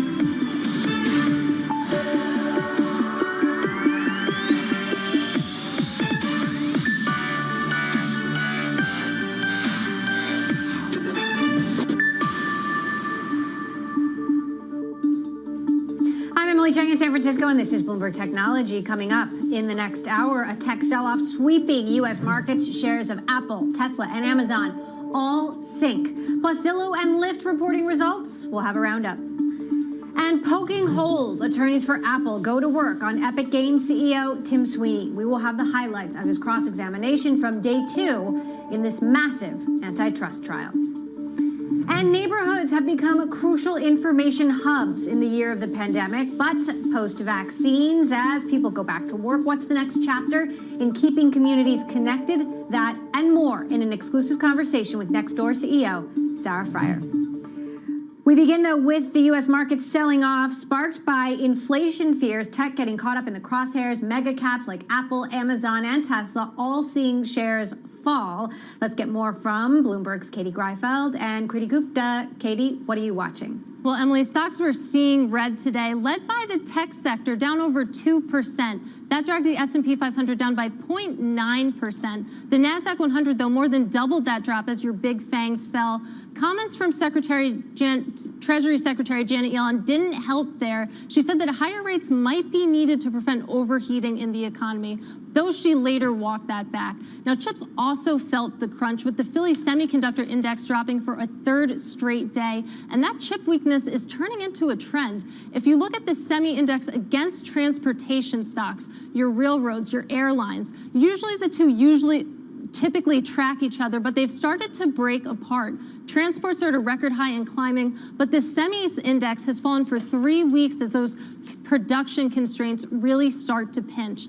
That's taking the shine off of growth stocks, which is why you're seeing outflows from funds like Cathie Wood's ARK Innovation ETF. Kriti, this fund was on fire coming into this year, up about 150% in 2020. But daily outflows are really starting to build here as tech continues to lag. And the ETF fell another 3% today, so we could see more outflows from here, Kriti. Well, Katie, thank you. You mentioned a lot of the macro stories. Let's just kick off the micro with some of those earnings stories. Kicking off right at the top with Lyft earnings. You actually see them reporting a loss, but shares up after hours. A lot of this just have to do with the loss wasn't as bad as analysts were expecting, so that, of course, boosting shares as well. You also had Match.com right in the middle, your revenue boost right there as well. And lastly, I want to hit Zillow really quickly. A housing boom driving that web traffic to that site.